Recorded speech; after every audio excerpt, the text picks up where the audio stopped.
The Projection Booth podcast is sponsored by Scarecrow Video. Try out Scarecrow's rent-by-mail service. Choose from over 150,000 films and get Blu-rays, 4Ks, and DVDs delivered directly to your door. Visit scarecrow.com today.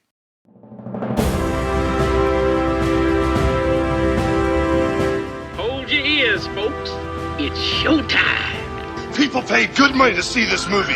When they go out to a theater, they want cold sodas, hot popcorn, and no monsters in the projection booth. Everyone pretend podcasting isn't boring. Turn it off. Turn it off.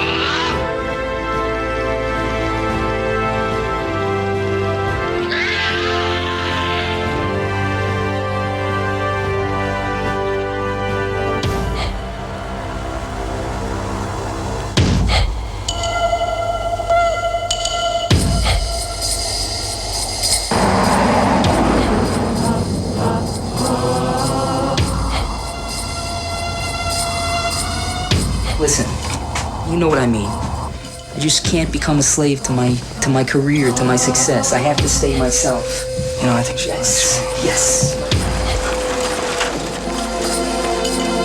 No, Axel. Breasts. Hello. Why must you try to screw every man that you see under 30? Why? Shut up! Immature, right. You're old enough to be his mother. But I'm not, Mr. Sweetie. I'm his lover.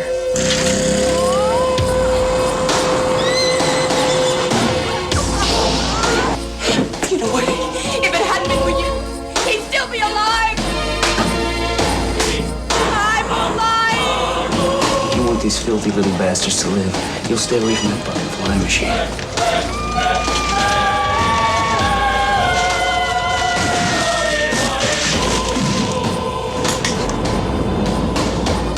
I've been waiting for you. Talk to me. Do it. What do you want? I want you to go. I want you to go. Fine. I want you to...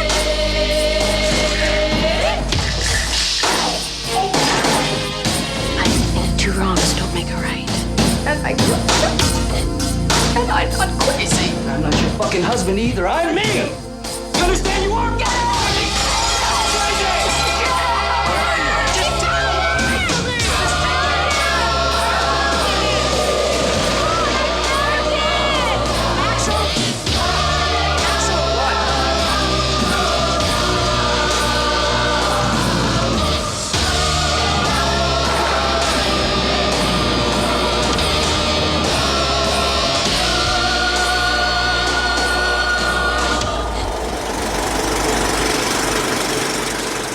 Welcome to the Projection Booth. I'm your host, Mike White. Joining me once again is Mr. Andras Jones. Hey there. I don't have a line for you, but dreamy, dreamy dream. And also back in the booth is Mr. David Rodgers. I can't quite pull a quote from it either, but it feels like fishy feels appropriate. Well, I thought for sure one of you guys was going to say, do you want to fuck my wife? We are looking at another Patreon request, this one from Mr. Jones himself, Arizona Dream, written by David Atkins, who you'll hear from later, and directed by Emir Kusturica. Sure, that works. Johnny Depp stars as Axel Blackmar, who works for the Fish and Game Department in New York and dreams of Inuit people. He basically gets kidnapped to Arizona by his cousin Paul, played by Vincent Gallo. There he's reunited with his Uncle Leo, played by Jerry Lewis, and meets up with mother and daughter Stalker, that's their surname, not their profession, played by Faye Dunaway and Lili Taylor. I'm not going to talk too much more about the plot because there's not a whole lot more plot to go around. However, I will warn you that we will be spoiling this film as much as we can. So if you don't want anything ruined, turn off the podcast and come back after you've seen it. We will still be here.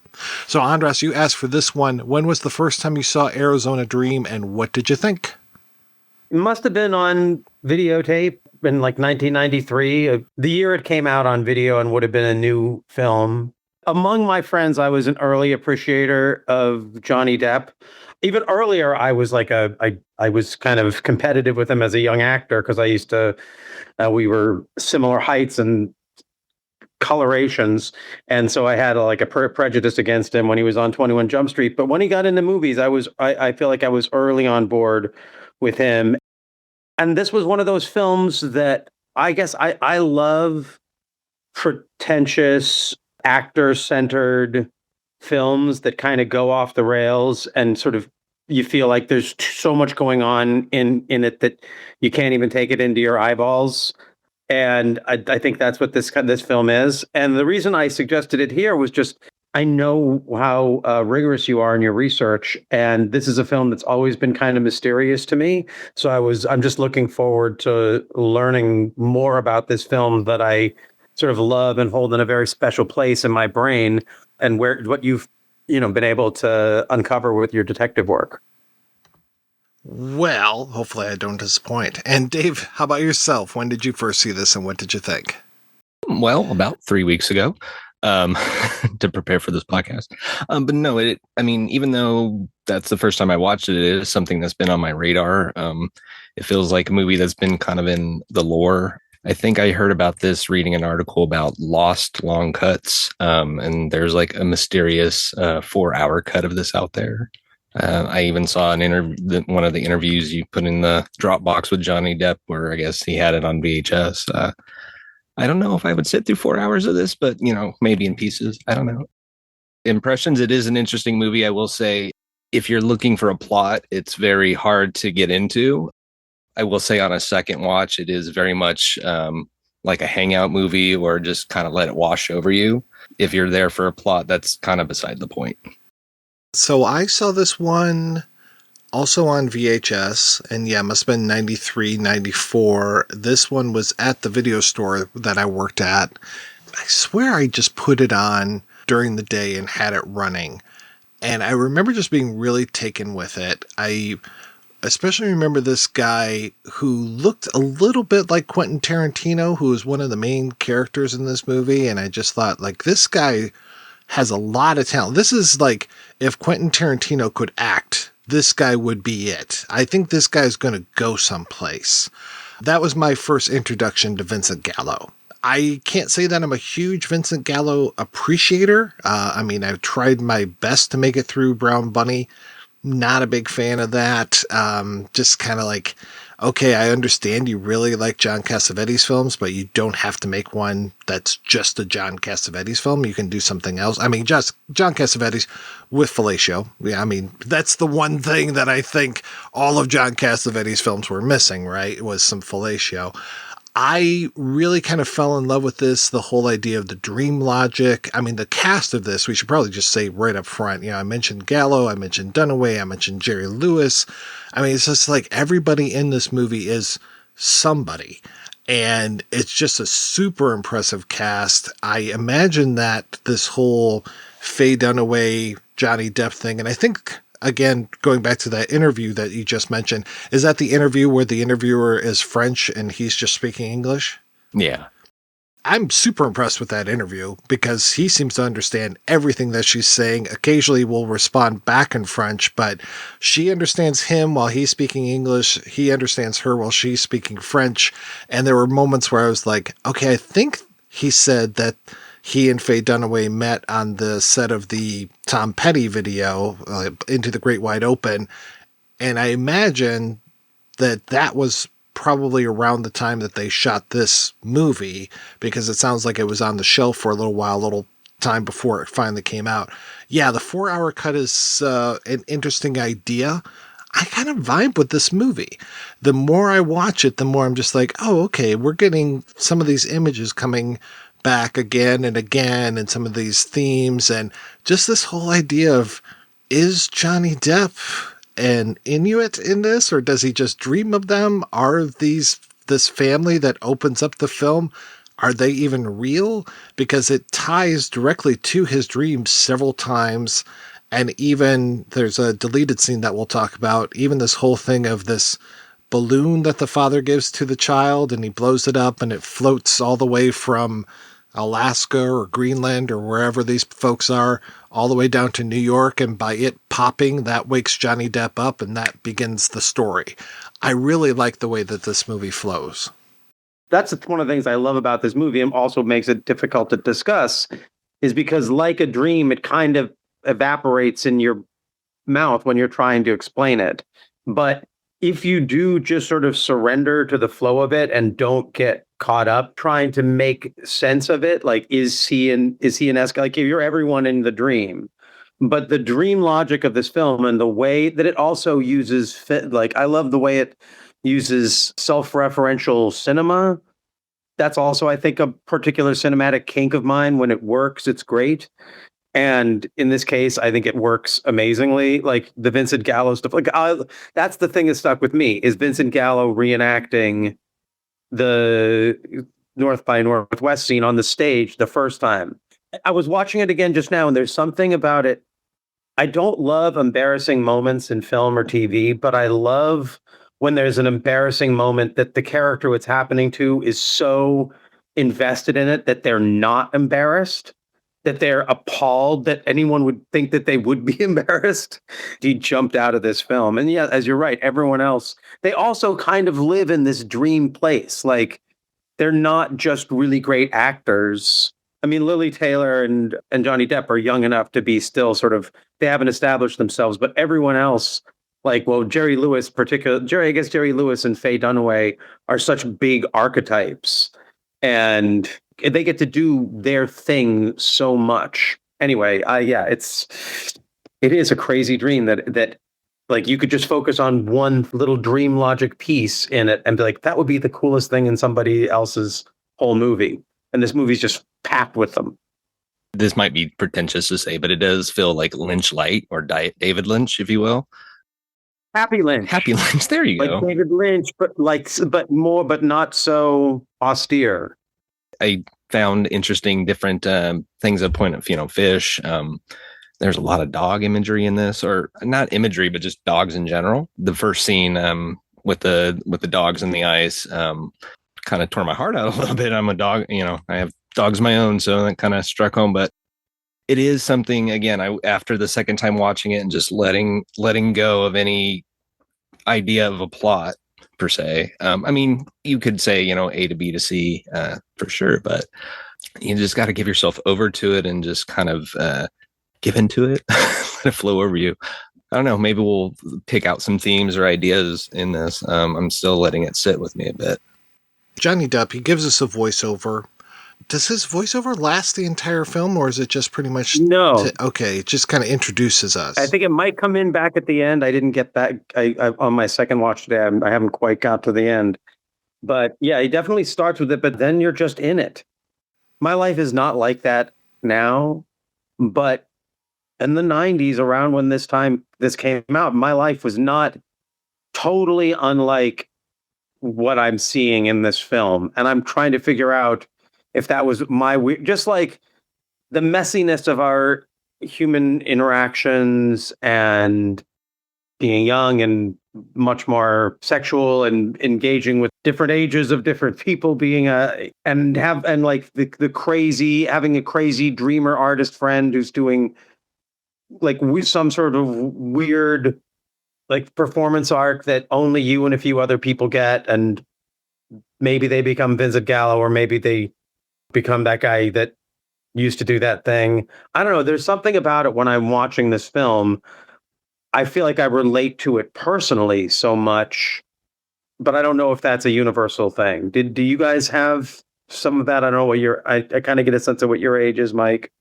A little younger than me, but about the same age. But when you watch this, does it seem like a foreign world and totally surreal?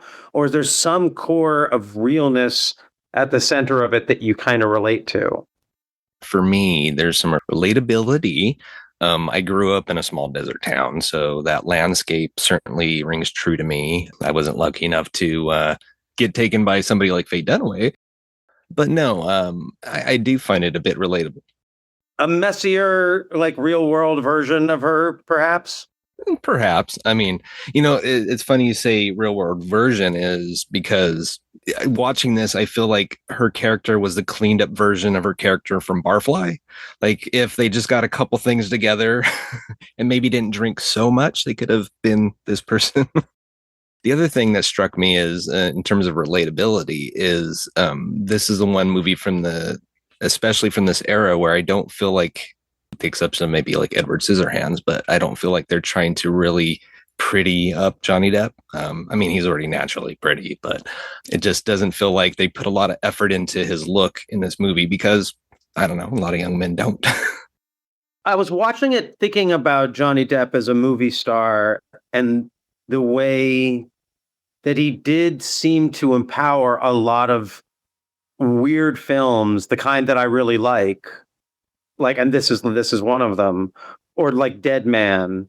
Like, he lent his early star power to some very odd meditative or experimental pieces that seem to bring out the weirdness in his collaborators in a way that, like, say, I mean, obviously, like someone like Tom Cruise doesn't, or like a different movie star like Keanu Reeves doesn't necessarily bring out that same intellectual weirdness that a movie star can empower by their choices.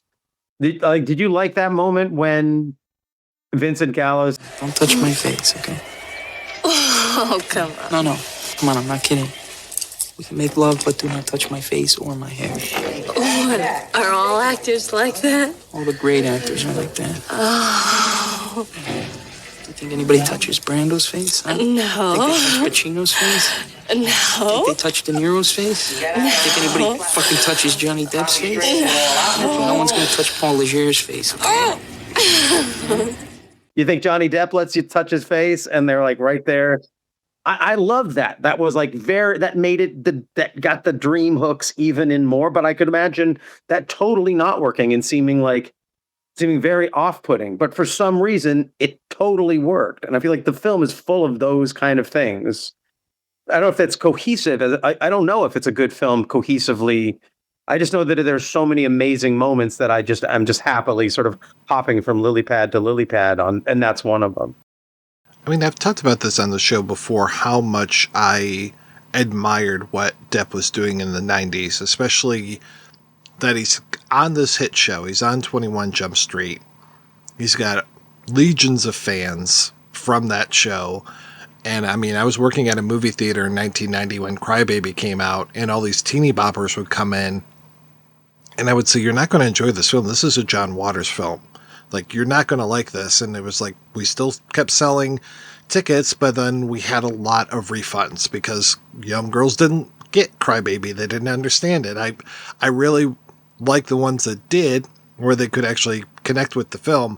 But to go from John Waters to a young Tim Burton to Emir, I'm not going to try his last name again, to Lasse Hallström, he's just like, with all of these, and like you mentioned, Dead Man. I mean, this is all within like 5 years. He's working with all of these directors who are very indie and just out there kind of stuff. I'm like, yeah, this is great the way that you are doing this. Things cooled off later with, I mean, that Nick of Time was interesting. I actually liked Nick of Time. That was pretty early. I loved it as a choice for him to do that to do a Frankenheimer film. I like assassination thrillers too.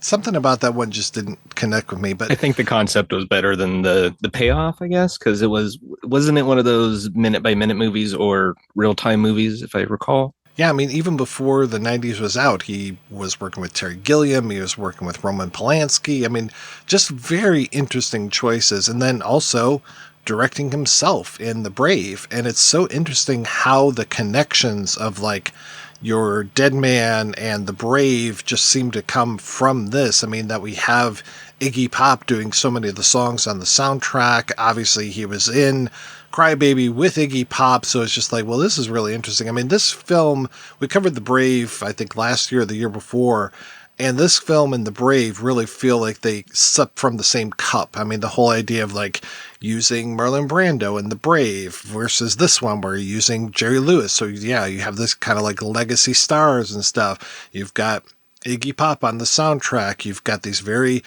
contemplative main characters that Johnny Depp is really good at playing in this. Like, he is very similar also in Gilbert Grape, where it's just like, he's kind of being affected by the world rather than affecting the world. He's kind of there as like a observer of things. And this one, he has a little bit more, I don't want to say to do, but he is a little bit more active. And you're talking about, like, is there stuff we can relate to? I mean, this whole idea of, like, the Faye Dunaway character versus the Lili Taylor character, and just the way it almost feels like, and I think one of the articles I dug up talked about this, it's like, are they the same person? Like, are they just like two aspects of the same person? Because the way he kind of vacillates between the two, like at first it seems like he's more into Lili Taylor, and then he kind of ends up going more Faye Dunaway, and then he ends up going back to Lili Taylor. And Lili Taylor, like you're asking, like, to answer your question from, a few minutes ago, like, do I relate to this? Lili Taylor and her drama and her whole I'm going to commit suicide stuff, I've known people like that. It gets real tired really quick to the point where you're just like, here's the chair, here's the rope, here's the chair, here's the rope. But almost all of those scenes end up being rather comedic until it actually happens. Like her trying to hang herself with a nylon that basically looks like a bungee cord was really fucking funny to me. That whole dinner scene. Yeah. Oof, yeah, that dinner scene is quite a spectacle. A great short film on its own. The bear can learn a lesson. Like the bear didn't take it that far in their dinner scenes. The TV show, they got credit for these amazing dark dinner scenes, but none of them have turtles or a bungee suicide in the middle of it. Or the propeller ceiling fan that looks like it would cut off your head if you just stood up. And then Vincent Gallo just, doing the Cowardly Lion from Lion King, or not Lion King, Wizard of Oz. When I watched that the first time, it took me a moment, and I'm like, I know that. Where's that from? And it finally kicks in. Yeah, his obsession with movies. He's definitely, well, maybe not a precursor because Reservoir Dogs was out a year before this, but he's definitely one of the first of the generation of the ad nauseum movie quoters, or whatever you want to call it, spouting out. That's all he can talk. This is what it feels like. That's his one note is he knows movies. He can quote it. He thinks he's a great actor. When he jumps on stage to do Raging Bull and interrupt the movie, and you're watching this and be like, well, first of all, they got Raging Bull. How did they?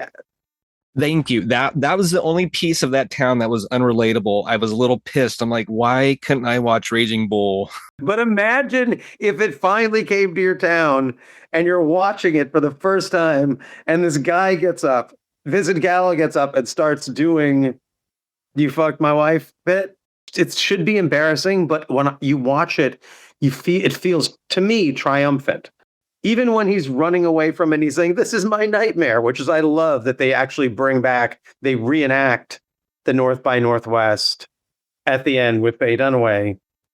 It did make me wonder, because I picked up on a lot of references, but it also made me wonder, are there references that I'm not picking up on? Towards the end, there's a shot where Vincent Gallo's on the porch and there's a fly on his face and he washes it away.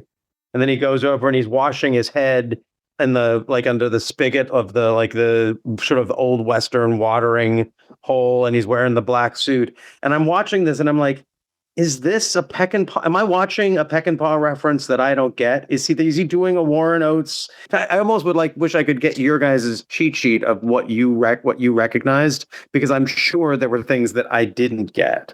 Like, I wondered if there was like that thing when he did the spin around with Faye Dunaway telling her story. Like, is that something from Fellini that it's in the back of my mind, but I'm not quite remembering? Yeah, I definitely caught the North by Northwest. Because I'm trying to think of all the movies he read, because he does that, Godfather, Raging Bull, Wizard of Oz. Those are the big ones. Doesn't he say that he hates North by Northwest when they're talking about the ideal way to die? Because he hates that movie, I know. Because it's great. That's part of it. Like, he takes no joy in it at all, but he defends it so furiously. It's a character I can relate to so much. I can't say I caught any references, but I mean, I will say there are certain scenes that this gave me vibes of, specifically like that guy at the car lot. This car doesn't have good vibes. But Michael J. Pollard, yeah. I don't know, the whole thing, just the setting and of course the talent show or whatever you want to call that. He kept calling it an audition, but I don't know for what. It felt like a talent show, but something about that felt like True Stories, the David Byrne movie. Again, just the setting, and it just felt like, the celebration of happiness or whatever it was in that movie. And I can't imagine, I really don't think there was any connection to it, but for some reason that whole dinner scene just reminded me of Nothing But Trouble. I don't know why. It just felt it just dank. I mean, probably wasn't as dank as that, but I don't know, for some reasons it gave me that feeling during that scene. The unhinged feeling it's a similar, not quite as much of a gross out, but it has that same, a kind of chaos that is not actually that easy to create and without it like bursting into something that is not pleasurable to be in. But that with the turtles, with everyone doing all of that stuff and then having that great thing to build to, it does. I think you said it's like a great little short film. Like it does. I think there's lots of pieces of this movie that sort of work that way. Like the little nugget of what it is kind of perfect. It definitely has the feeling of, like a bunch of theater kids who had some film and a bunch of ideas, and let's just throw it in there and see what sticks. Some movies can be made very well that way. I know, like, in one of the interviews, Johnny Depp was saying that, like, I want to say the scene where him and Faye Dunaway are wrapped up in that piece, or maybe it was another one, but he wanted to act like a rooster, a young rooster. Yeah, so it just feels like, hey, let's try it. Oh yeah, and it feels like the director was very down for all of that and just like, sure, you want to try something? Let's try it. And I mean, you'll hear in the interview later, somebody like a Jerry Lewis, not necessarily that open to being directed or being told how to do things by anybody other than himself. So he was fairly difficult to work with, but I think he's just a really good, he's almost like a little bit of an anchor to the movie. And it's like, I don't know why Johnny Depp's character likes him so much. I mean, he murdered Depp's parents, basically. So, and then like still drives around in the car that he murdered Depp's parents in. I mean, it was an auto accident, question mark, but it's like, yeah, all right. You still like this Uncle Leo so much. And he really starts to try to become like Uncle Leo, like getting the job at the car dealership and starts dressing differently and all these things. And then it feels like Faye Dunaway and Lili Taylor start to take him away from that, like to the point where Uncle Leo comes back and he's just like, give me my nephew back. There's all of that talk of the man who wants to stack all the cars so high that they go to the moon. And then Jerry Lewis basically goes to the moon. Like when he dies, he has this mysterious heart attack and dies. And then next thing you know, they're talking about, yeah, he's probably on the moon now. And it's like, okay. I like the role that Lewis is playing. And I liked these like mid 90s, early 90s roles that he would play. Things like Funny Bones would come out 2 years after this. And I think that kind of going back to what I was talking about earlier about when I think this was shot, like I said, the Tom Petty video was 91, it came out, but at the movie theater where they're showing Improbably Raging Bull, they also are showing The Sheltering Sky, which came out in 90. So I'm thinking that this was being shot in 1990. So it took 3 years. One of the things that I like about Jerry Lewis in this, because the character is an archetype, it was in the script, whatever, and that's sort of what you're talking about. Like he's the guy who killed Depp's father and his parents and all that. But just once Jerry Lewis is in there, he's doing a lot more of the goofy Jerry Lewis-y kind of stuff that I feel like he didn't do in a lot of other people's things. Like little things like that, or really leaning into a kind of comedy that I really miss from Jerry Lewis. And I don't know if he did that. I know he didn't do it in The King of Comedy.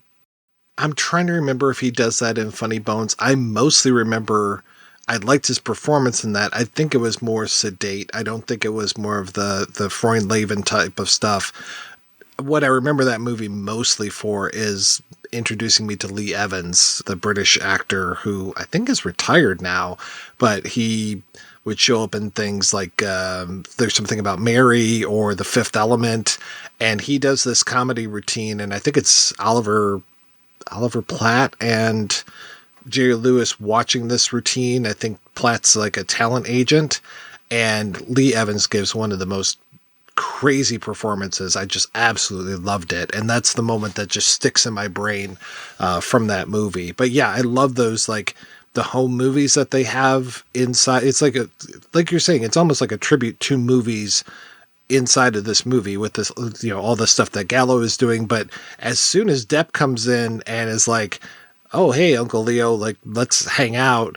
Uncle Leo breaks out the movie projector and they just start watching family films together, and you get the return of like the balloon in that, and just all of these like other images that you're going to see through the rest of the movie just keep echoing in different ways. And he's playing with all these kids, and I feel like, okay, well, now I'm kind of watching a Jerry Lewis we're watching it, sitting on the couch watching a Jerry Lewis telethon with him like goofing around with all these kids, and I'm like, that's the dream logic of this. I think it encourages. This is like, I don't want to go down the huge rabbit hole, but I've done a lot of work with synchronicity with my show Radio 8 Ball, where we answer questions by picking songs at random and interpreting them like musical tarot cards. And when you do that kind of thing, you realize that the human mind does a lot. If you set up the context to open up the part of your mind that makes connections, the human mind goes out of their way to do a lot of the heavy lifting for you. You don't actually have to have all that much connective tissue for us to start to connect these things. Once you start bringing in archetypes of North by Northwest and Raging Bull, and then playing fast and loose with referencing Johnny Depp while he's in the thing, the dream logic of our mind then starts to be like, well, what's our associations? What are our associations that the filmmaker could never have intended? Like watching Johnny Depp in a crazy, violent sexual relationship that goes so over the top. And I'm watching it and I'm like, well, they weren't thinking of Amber Heard when they made this movie, but I'm thinking of her when I'm watching this movie. And that's another kind of connectivity that a film like this kind of opens itself up to, inspiring that kind of thinking, very personalizing the dream-like nature of the film. Were you thinking about these people? Because every one of them except Lili Taylor is a somewhat controversial person in this film, either before, during, or after. Did you feel like that lent something to the sort of crazy outlaw dreaming nature of the film, that they're all kind of outlaws in their own weird ways? I mostly thought about Gallo and just how much I liked him in this movie and how little I've liked him in other things since then. And then, of course, his whole, I wish you get cancer to Roger Ebert. I mean, that's probably one of the most notorious things that he ever did. Are you glad you wish cancer on him? Rodgers is a nice guy. Yeah, I was going to say, he's not a bad guy. He's a nice guy. And but you gave him cancer. I mean, that's got to be a highlight of your life. I gave it to him, but I put him in remission.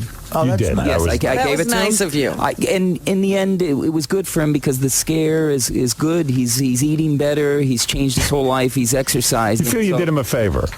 But I didn't really think about the rest of them in that way. And I think at this point, I had already seen Lili Taylor in Dogfight, which that movie tears the heart out of me, and also starring one of Depp's contemporaries who was just so freaking good with River Phoenix. I mean, those movies, what a 1-2 punch of her being in that and then this.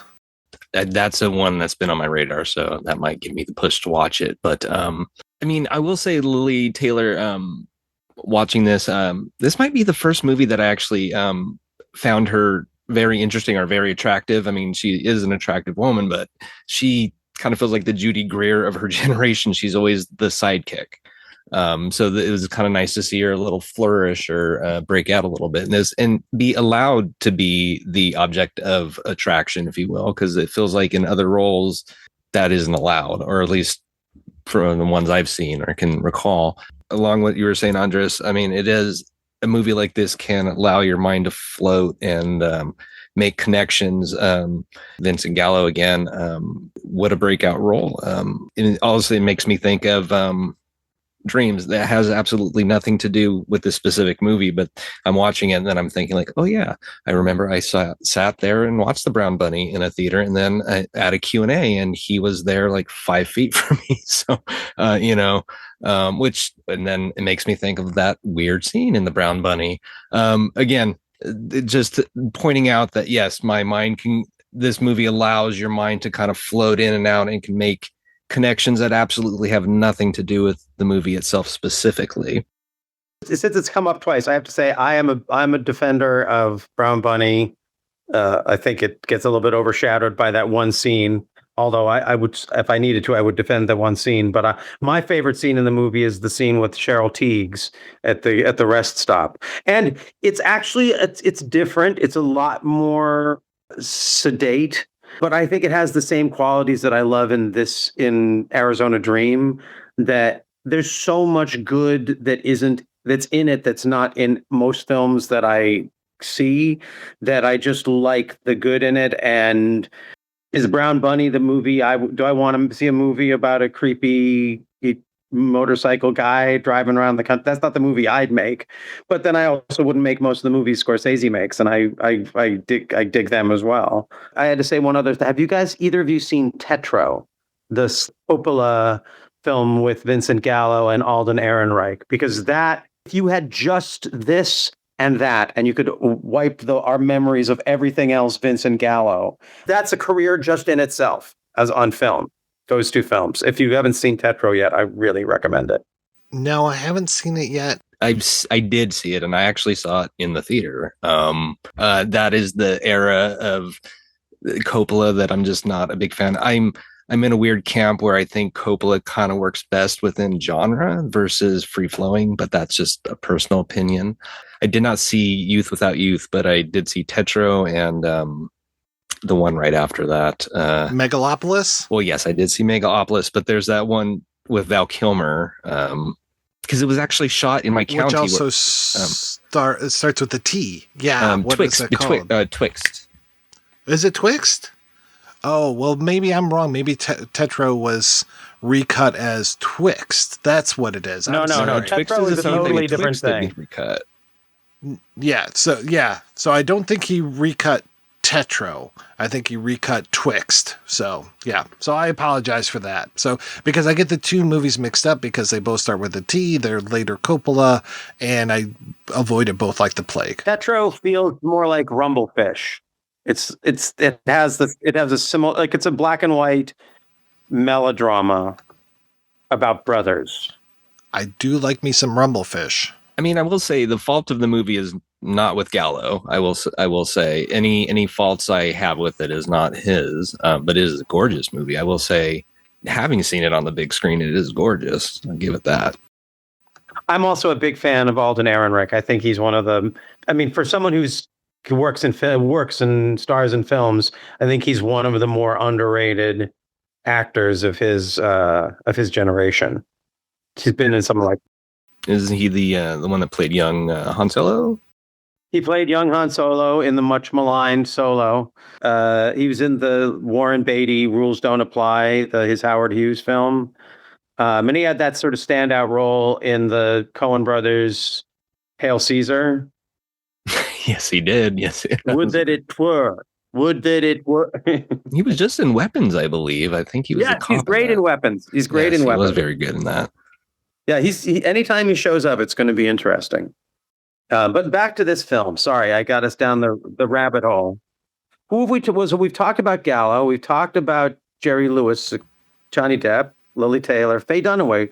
Watching it now, it's very. When I was young and I saw this, I was much more like Johnny Depp and like super horny for her.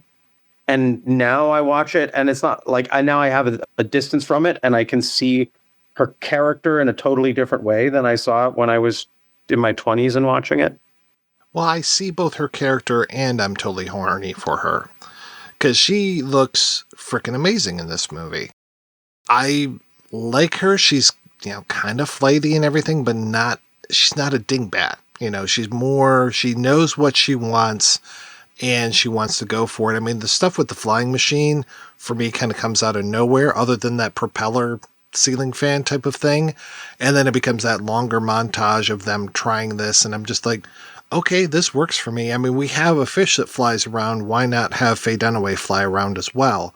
And that also ties into that whole thing of Depp saying, I wasn't falling in love, I was flying in love. And I'm just like, yeah, that's how you feel when you fall in love. Like falling in love, that's kind of a good metaphor, but flying in love, because you really do, when you meet the right person, you feel like gravity just doesn't even apply anymore. And he's basically helping her make that situation. And I love this whole thing of like Lili Taylor just constantly trying to undermine her and, damage the plane. And she just, I mean, really, that's why I kind of agree with the idea of them maybe being the same person. It almost feels like Lili Taylor is like that doubting, nagging feeling that is always there because she just harps on Faye Dunaway all the time. She's Faye Dunaway's Tyler Durden. Lili Taylor kind of, at least the first half of the movie, I just found her character obnoxious. Again, like you were saying earlier, you could relate to characters like that, like, just do it already. Again, her hanging with the nylons, bouncing up and down. It was such a release to what felt like the whole tone of the thing is comedic, but with a few tweaks, that could have just gone very dark. I mean, the content is dark, but it still remains at light tone. Again, going back to the dream logic of it, there's a piece of me that's like, that's her mother. Why isn't she jumping in to try to help her child? Does she not care? But part of that is because Faye Dunaway's character seems to be kind of only involved with herself and her needs and wants, but that also might lend to the Tyler Durden theory, if you will. I love when Lili Taylor is trying to hang herself and you cut back to them watching, and Faye Dunaway, I think, has one of her eyes closed. Like, I can't believe what I'm seeing. I can only look at it with one eye. And that whole thing of Lili Taylor kind of going up and down on that bungee noose, as it were, I like how that comes back later when they're at that party and she's in the chair and the camera lift up and just kind of go up to the ceiling. There's all the balloons, and then she comes back down. And I think she says that when she's at the top, she's like, now it's time. So I was just like, okay, is this signaling like now is when I'm actually going to commit suicide? I've been kind of messing around with this before, but now is the time that I'm actually going to do it. I've come to that real conclusion. It feels like Lili Taylor is the bit more adult, although she is a bit grating. But it feels like, again, going back to what you were saying, Mike, about, he's flying, he's in love. Like, that is the piece that he is falling in love with, the youth of it all, the free flying. But it feels like that scene where him and Lili are sharing a cigarette just feels like, if we're going to lean into that, the two are one. I don't know. That just feels like a much more mature version, like with wise growing up. It felt like that he needs to be with her a bit more. But again, if they're the same person, that makes sense. That she's just maturing, kind of coming down to earth, if you will. Because we never see. Well, of course, we see Faye Dunaway in the air all the time, or not all the time, but a couple scene. Yeah, she's definitely associated with air. And with floating, and that totally makes sense. Yeah, that was another interesting part. It might have been that same article where they were comparing people to the elements, because the whole thing where Vincent Gallo is talking about how he wants to die in the bathtub full of vodka and pull the TV in that's playing North by Northwest. So it's like, okay, well, if she's air, if Faye Dunaway is air, he's more water. And then I'm trying to remember, is it fire? There's the fire of the tree that explodes from the lightning when Lili Taylor. Yeah, Lili, and she's smoking all the time. She's fiery. Even the way she plays the accordion has this fiery thing to it. And then I don't know how we tie Earth back to Johnny Depp, but I'm trying to remember how he said he would like to die, because that conversation seems to lend itself to a lot of ideas. He wanted to be thrown off a cliff. Okay, there you go. So crash into the ground, I guess. weird fantasy to want to be thrown off a cliff, but okay, it's not for me to choose. But yeah, and I like this whole idea of like you mentioned the turtles and the turtles on the table and how the turtles just are all over the place when it comes to that dinner scene. But then you keep seeing the turtles, and then with Lili Taylor, she's just like, I want to be reincarnated as a turtle. And interestingly enough, like Johnny Depp, like he's so associated with the halibut and this whole idea. I love the idea of like the real life fish and how it changes itself, how it's this flat fish and goes from having eyes on both sides of its head to having them migrate so it's on one side, so it just lays there flat. Because when the Inuit at the beginning bring up that halibut and they put it on the sled, at first with the shape of it, I actually thought it was a turtle, and I was just like, well, this is weird. Why is there a turtle in the cold climates? And so it took me a while to realize that was the halibut, and then we get that recurring image of the floating halibut just kind of swimming away, which I guess, kind of talking more about Johnny Depp, I guess they actually make a reference to that in Rango. There's a floating fish toy that happens. Flash forward to Rango, one of my favorite Johnny Depp performances, where he kind of mixes Hunter S. Thompson with, Sergio Leone. There's something about this. I hope this connection will make sense. Have you seen the extended version of Heaven's Gate? Not yet. There are a couple of scenes that take place in this cabin where it's like John Hurt and Jeffrey Lewis and the young Mickey Rourke and who's the French actress who's in it? It's a great French actress, Isabelle Huppert.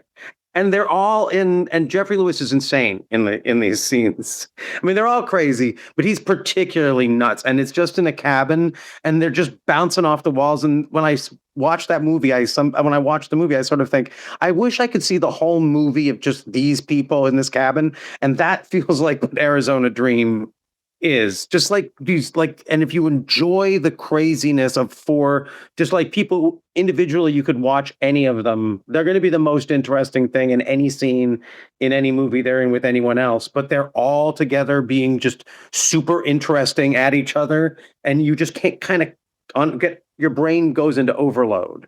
And I feel like this movie has these just so many overload moments. It's exhausting, kind of.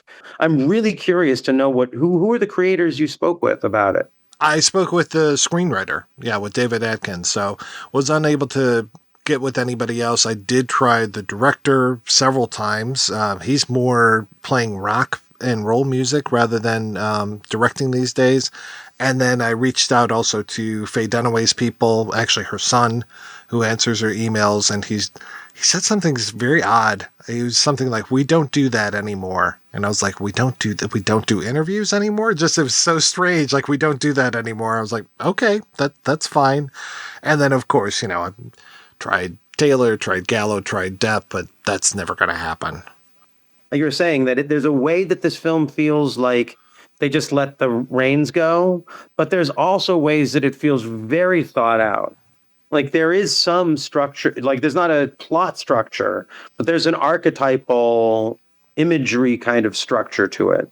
That's interesting. And the other thing that's interesting, because we're talking about Johnny Depp, of all these young actors, he really was a music first guy who fell into films. And it does seem like that he attracts the rock and roll type people around him. And then that probably spills out onto the set. And so you have, when Iggy Pop is involved, that gives a film a different kind of feel. And finding out that their director's a rock and roll person, that maybe that in a way, this does feel like the most of a Depp forward production, like arty production, as opposed to when he's working with Frankenheimer or like any of these great directors, Terry Gilliam or anyone else who's going to really come with their own thing, John Waters. Whereas this is kind of unhinged Deppness all over the place that allows Jerry Lewis and Faye Dunaway and all these other people to do their thing, their crazy thing. I'm looking forward to the interview. I'm excited to find out more about this film I love so much. Yeah, and the screenplay is very interesting because it's quote unquote only 136 pages. So when they talk about a 4-hour cut of it, I'm just like, well, what does that mean then? You know, what is that? And there's a lot more Brando when it comes to the actual screenplay. And like they go to a bar, the bar that they go to where you see Johnny Depp's like friend, like that. I think that's his biggest credit is I'm Johnny Depp's friend. I'm trying to remember the actor who's on the phone and he's yelling in the phone talking about, you went to Tibet, like that whole thing. That bar is called Blanche's. So there's a Blanche Dubois thing going on. There's this whole thing about like Rod Steiger, like, what is it? So I'm actually reading from the screenplay. Angrily, Paul throws together 2 chairs and launches into the taxicab scene from On the Waterfront. He plays both Brando and Steiger bouncing from chair to chair. So this whole idea of the movie stuff has always been in there. And just to see like, okay, we're not going to have On the Waterfront, but you know, we'll have these other films as well. So it's like, yeah. I think Raging Bull is less obvious. That's a better choice. Were they both in there or? I don't remember if Raging Bull was in there. I can take a flip through here. Raging Bull is a way better choice. More modern, like less like that bit in the car had been overdone, like done on Saturday Night Live, and all these people had done it as comedy so much. Good choice. Yeah. And what else is that? What else did Kusturica do? The only thing that I recognized, and I actually tried watching it, and then the Plex copy I had, just the subtitles crapped out halfway through. But and he had one called Time of the Gypsies, which I'd heard about for years, and I actually tried watching and had to give up. That's the only other big title I pulled or I could see. I have a friend who's a filmmaker who's a huge fan of that film. But I have not seen it. Yeah, that was the only title I really knew by him. Haven't seen it yet.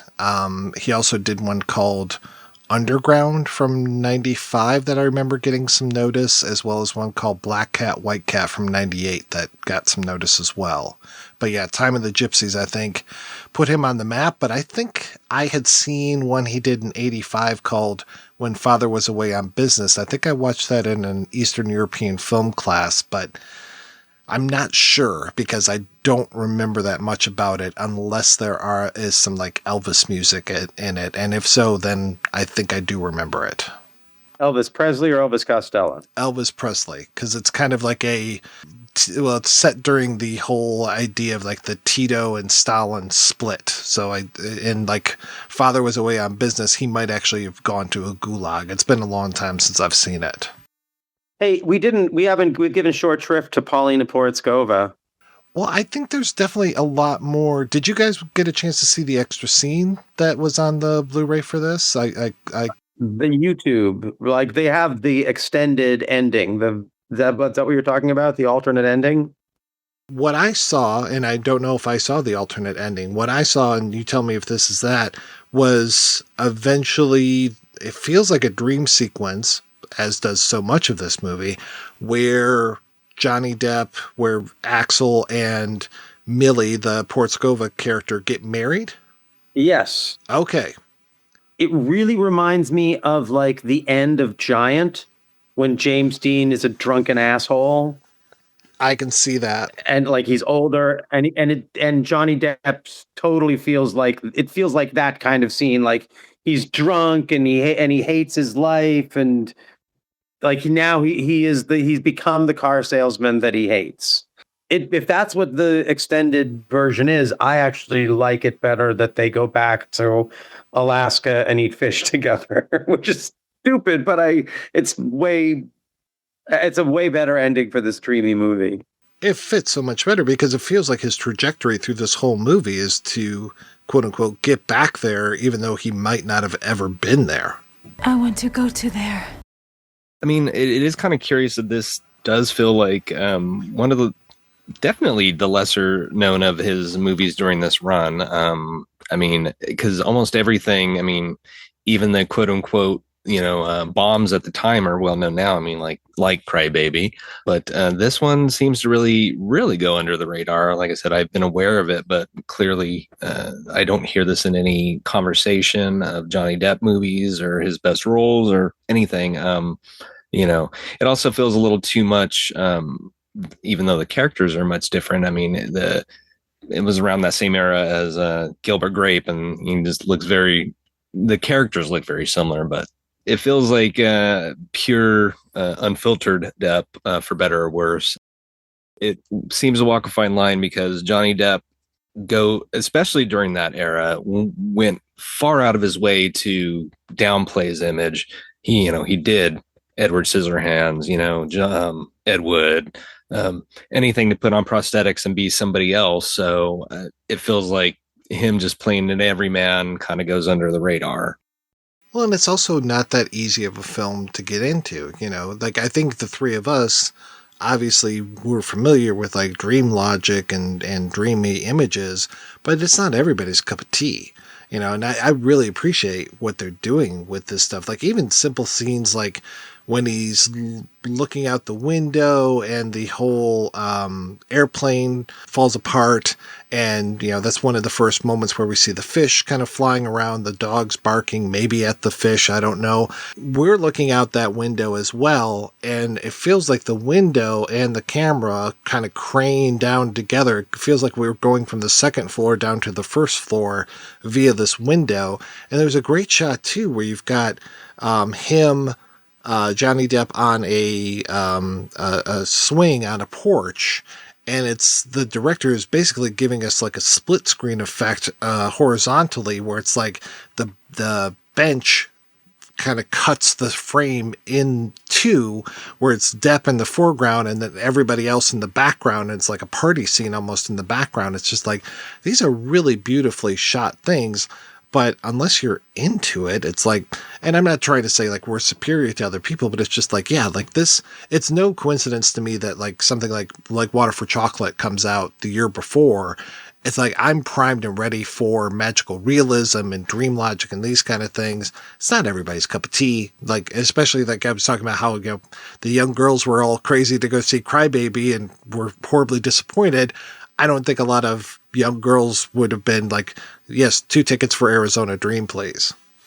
Although there's a lot of pretty Depp going on in that. He looks amazing. Yeah, maybe it did better on VHS. I don't know.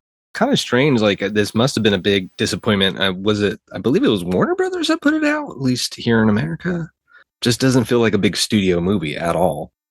You started off by talking about David Lynch, and I do feel like that it is a little bit of a golden window for Hollywood being open to some surrealistic ideas.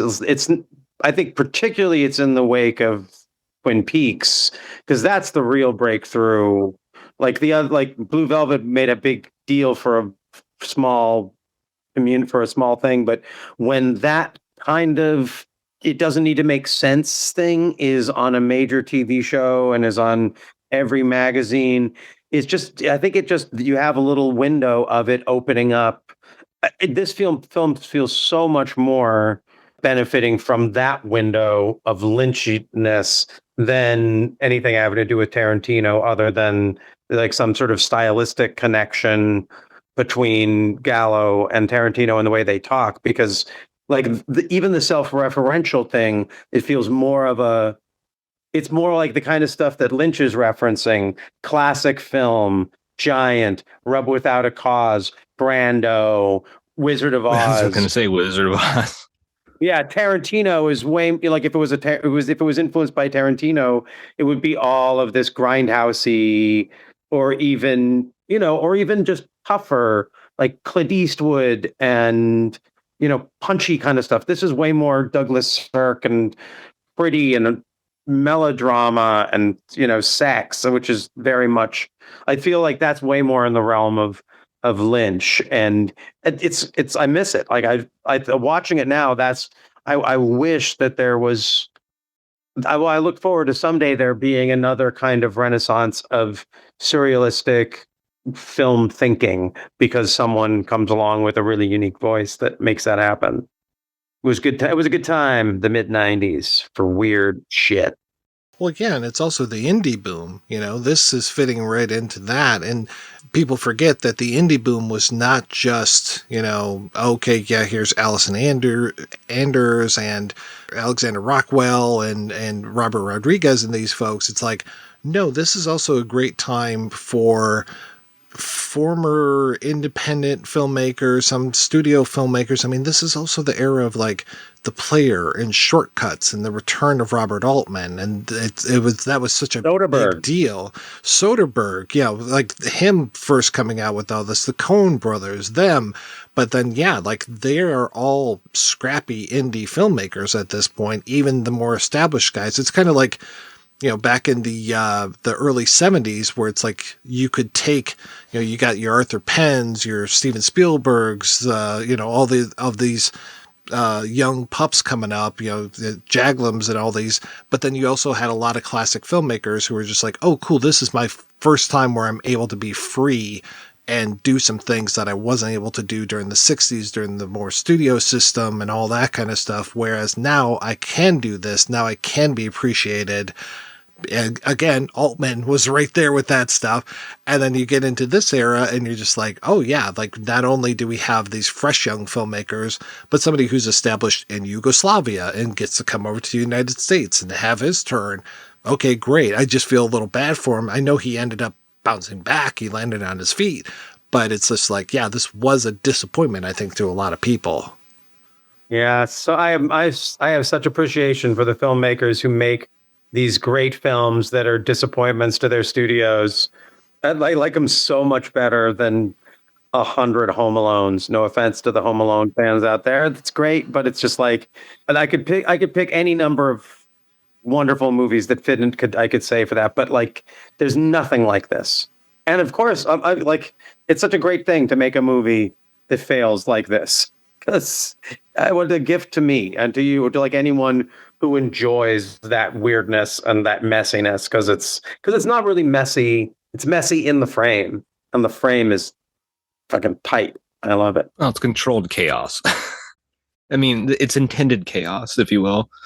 Just to add on to the 90s, I mean, that was just it felt like a second. Well, it was a second wave. I mean, as you mentioned, the 70s, all bets were off. It felt like, yeah, there's some fine cinema in the 80s, but the masses were pretty watered down. But it just feels like the boom of the 90s, they just tried so much odd shit. To the, I mean, I don't know why this movie's coming to my mind, and it has nothing to tie into the themes of this, but just a wild movie. Like Freeway is one of my favorites, the Matthew Bright movie. We just threw, and supported by, old veteran Oliver Stone, and just weird shit. Let's just try anything. I mean, for better or worse, I mean, we wouldn't get a Tarantino if people didn't take chances, or Rodriguez or Smith. Well, Smith actually took a chance on himself, but then somebody took a chance on him. But yeah, it was just, I just love that era of just, let's try different shit. The other thing I forgot that ties this to The Brave is that it's the same cinematographer. And that cinematographer, Vilko Filak, also, he did a few things before this, but yeah, he really worked with the same director many times. So yeah, no wonder The Brave has such a good look. He also ended up being the DP on at least one of David Atkins' films, which was Novocaine. That was really what he became known for after this one. Not the one that just came out. Say the Steve Martin one. Jack Quaid, yes, the Steve Martin one where he's the killer dentist, which is ironic since he was also almost a killer dentist in Little Shop of Horrors. Little Shop of Horrors, yes. Wow. Well, I just love that this film exists then. Like, the more it's just made by weirdos that you haven't heard of before, the more it just seems like what a precious thing to have somehow got through the system that gave them the millions of dollars it took to be able to hire those actors and make all those camera moves. Yeah, it's a gorgeous film. I love the score for it as well. I think it really captures, again, that dreamy feel to things, and those Iggy Pop songs are wonderful. And I think he wrote those with the composer of the score. And that constant, that long Bésame Mucho at the end. If you're going to have to hear a song over and over again, that's pretty good. That's the other thing from that ending is more of the mariachis. It feels like, and I forgot that the mariachis are there almost at the very beginning when he comes to Arizona and there's the wedding party that's going on behind the scene of them like reuniting and Johnny Depp just sticking his middle finger right into Vincent Gallo's face and all these things. Cause at that point he's pissed off for being kidnapped. And sorry, one small thing, but I was surprised at how quickly he's able to drive from New York to Arizona.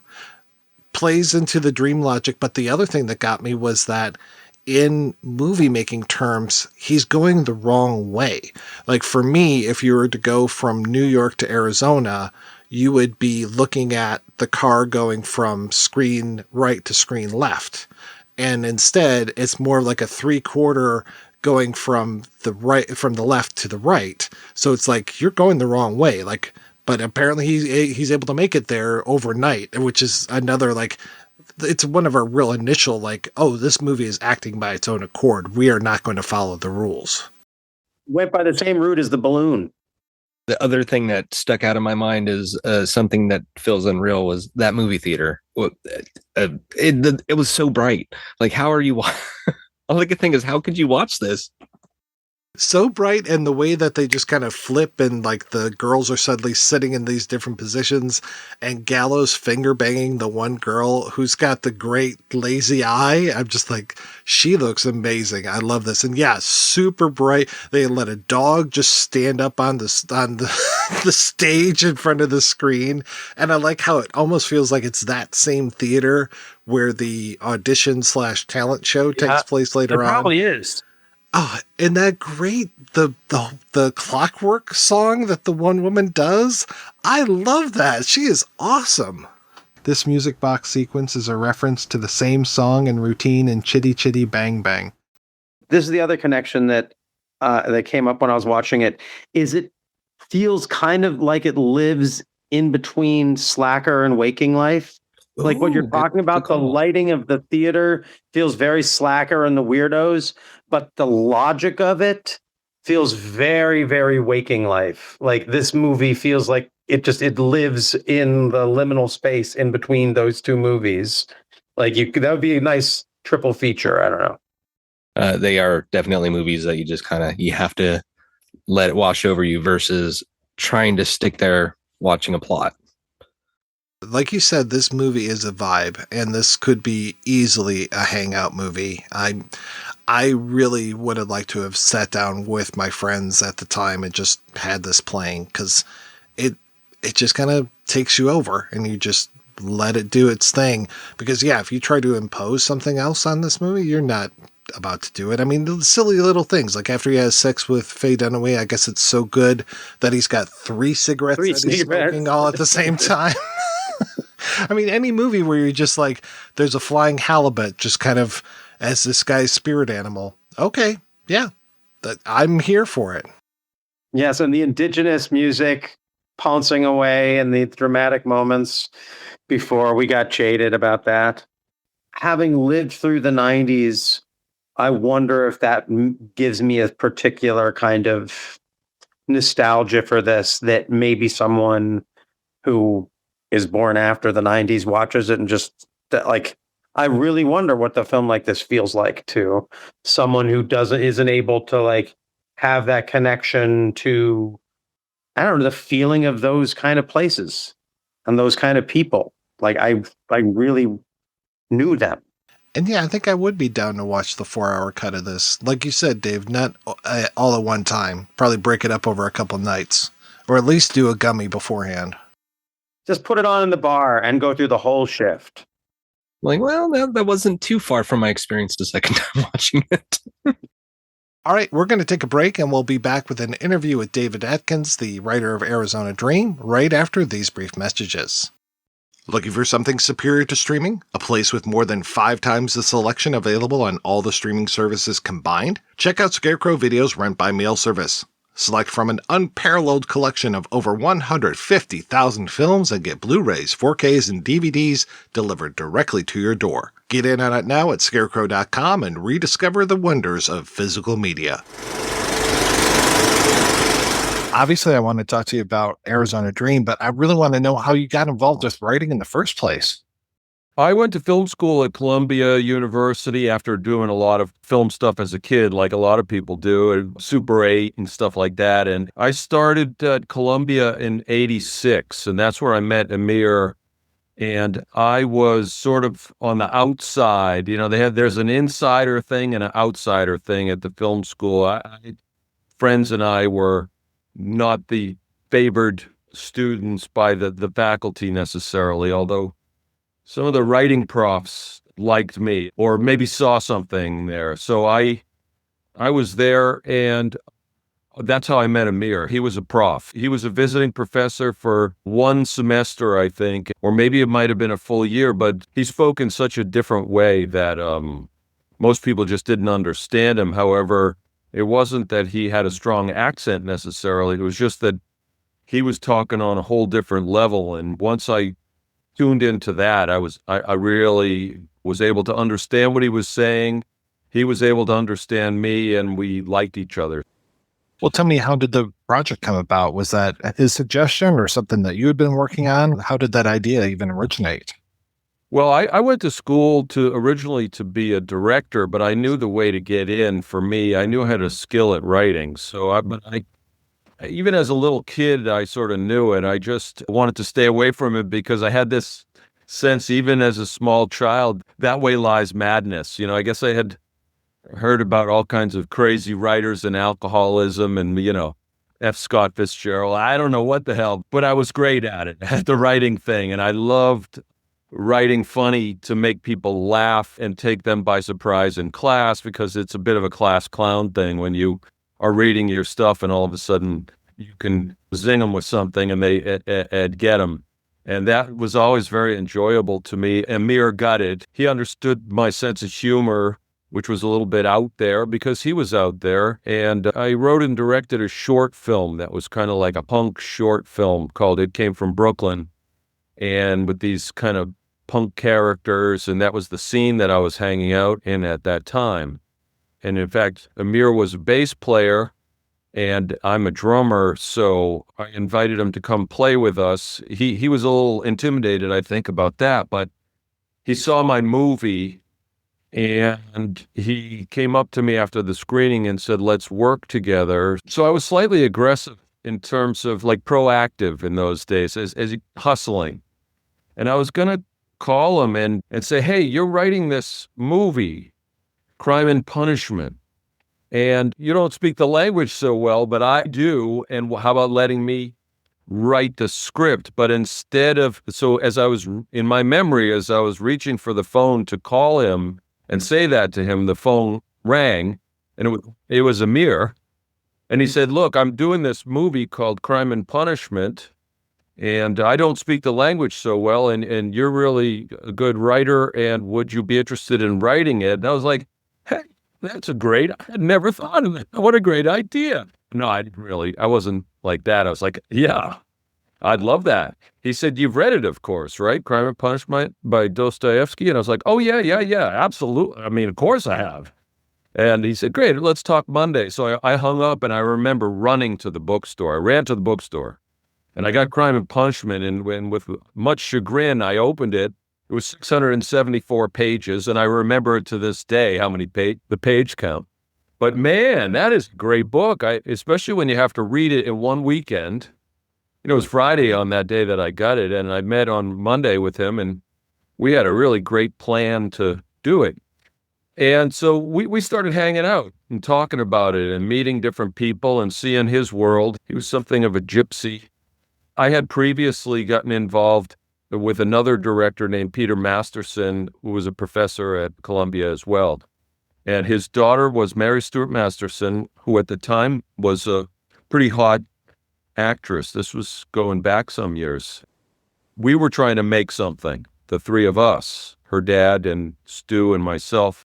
But we couldn't quite get that off the ground. So then Emir and I started talking about Crime and Punishment and started working on that.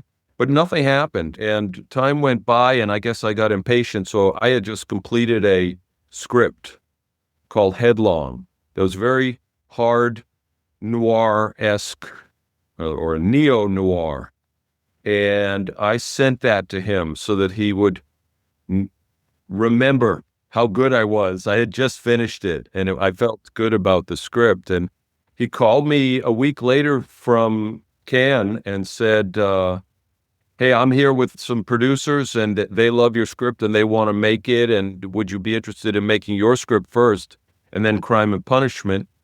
And I said, hell yeah. And we were off and running right there. And you're what? Still early 20s-ish? No, I think it was about 27, and I was definitely goofing around in life. I was very serious about filmmaking, but meanwhile, I'm having a blast and, just I was living in New York City in the late 80s and early 90s. And so there was a lot of interesting things going on there at the time. Playing in a band and a whole running crowd of interesting people. It seemed really cool and a unique opportunity, but at the same time, it just seemed like the flow of life. Oh, okay, we're making a movie, let's go. So what happens with that one? We started rewriting it headlong. We started rewriting it and we started playing with it. And over the course of about a year, we'd meet in different cool places like Sarajevo many times or Paris. We would hang out and go to bars and drink and meet interesting people and discuss, hang and discuss, drive places. Drove all around the Balkans, basically. Did a lot of partying in Paris, and it was so much fun, really.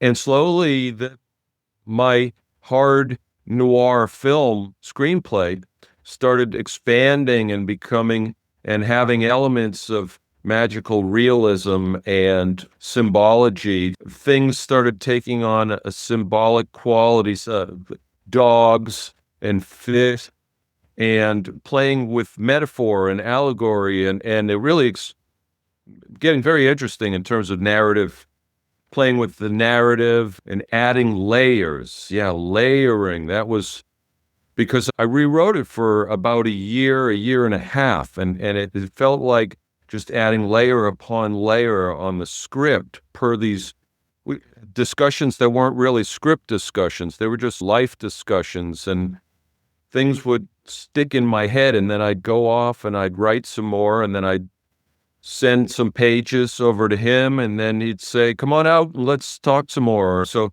it was a hell of a lot of fun, a lot of traveling around. And I was also being exposed to the Roma culture. I met and hung with a lot of very interesting folks, some of whom were absolutely Roma travelers, I hung out with some of the people from Emir's earlier movie, which I loved, called Time of the Gypsy. That's how I became aware of him in my world as somebody special. He showed me his rough cut because I got him and nobody else seemed to be getting him. He didn't last long in an American film school. We had Scorsese there, and we had Brian De Palma, and Milos Forman was there. Although Milos was much more like Emir, much more European. And that whole foreign film aesthetic was my aesthetic. And that's perhaps why he got me and I got him. We were definitely living like gypsies and hanging around with the Time of the Gypsy guys. And I think that sensibility or philosophy or that aspect definitely started working its way in to the story without me even really being aware of it. The characters of Axel Blackmar and Paul Leger, they started off as me and my best friend Paul Philopoulos. They still stayed rooted in that because that helped me to write. I understood those guys because it was me and my best friend, but they took on more sort of magical realist aspects and gypsy elements, which have that magical realist aspect to it in a certain way. The early 90s were such a great time for independent filmmaking and just studios taking chances on things as well. Was this kind of fitting into that, slotting into that kind of independent film movement that was happening? At the same time that the independent film movement was happening, the European film phenomenon was still in bloom. If you wanted to impress a love interest of some kind, you would take them to a foreign film. That was like a hip thing to do. And that had been going on since Bergman. So since perhaps the late 50s, early 60s, it was a thing, absolutely. And now it's the 80s, and it's the early 90s, and it's the end, really, as it turned out to be, of foreign film to a certain extent. It continued on for another little while, but American independent cinema almost overtook it and took that audience. For a time, they were overlapping. You would go to the independent American films, or you would go to a European film and see something great from Bertolucci or something, or Milos Forman. But that was a good time. But we got involved with a French company. They had fairly deep pockets. They had just done Betty Blue, which was a hit on the circuit, and they were about to do Delicatessen, which was another hit on the circuit. And they were pretty cool. They were very supportive of letting us run with nuttiness and crazy ideas. The first producers that came in were based out of Paris, Constellation, and then the company that came in behind it was UGC, along with Gaumont in France at that time. Those were the two biggies. So we had UGC sort of bankrolling us after a while. They came in. But first we developed the script through Constellation. And Constellation, while having a nice pedigree of films, had never made an American film. Emir had never made an American film. I think they needed somebody, maybe an American person, to root an American film in America. It was a learning curve for me to understand this was a European film shot in America about America. I fully embraced that aesthetic because it was my aesthetic, but that company and Emir had never made a movie in America, nor did our keys, Vilko Filac, our cinematographer, and Krega, who was our production designer, and everybody came in from that side, the European side. So I was supposed to be the American tour guide. I'm not much of a tour guide for America other than the fact that I'm an American born and bred. I wasn't like somebody like John Milius, who was a jingoistic, patriotic American, or something like that. That's not where I am coming from or was coming from at the time. Well, the American West is so different than what I'm sure you're probably used to. You're talking about hanging out in Brooklyn rather than out in the Great Plains or the desert, the Dust Bowl. Well, I had gone to Colorado College, and I had spent a lot of time in the Four Corner regions there in the Southwest. So I'm trying to remember why we originally set it in Arizona. It was originally set in Western Pennsylvania, and it went back and forth, sort of a road movie aspect, which is maintained in the script, went back and forth between Boston and Western Pennsylvania. And we moved it out because Arizona is more iconographic of an American spirit or something like that. And the idea of the last Cadillac dealership on the edge of the world had to do with Douglas, Arizona, which literally is the edge of America. It's right on the border of Arizona and Mexico. So that's where we shot. And so this idea of the car dealership, Cadillac dealership, is loaded.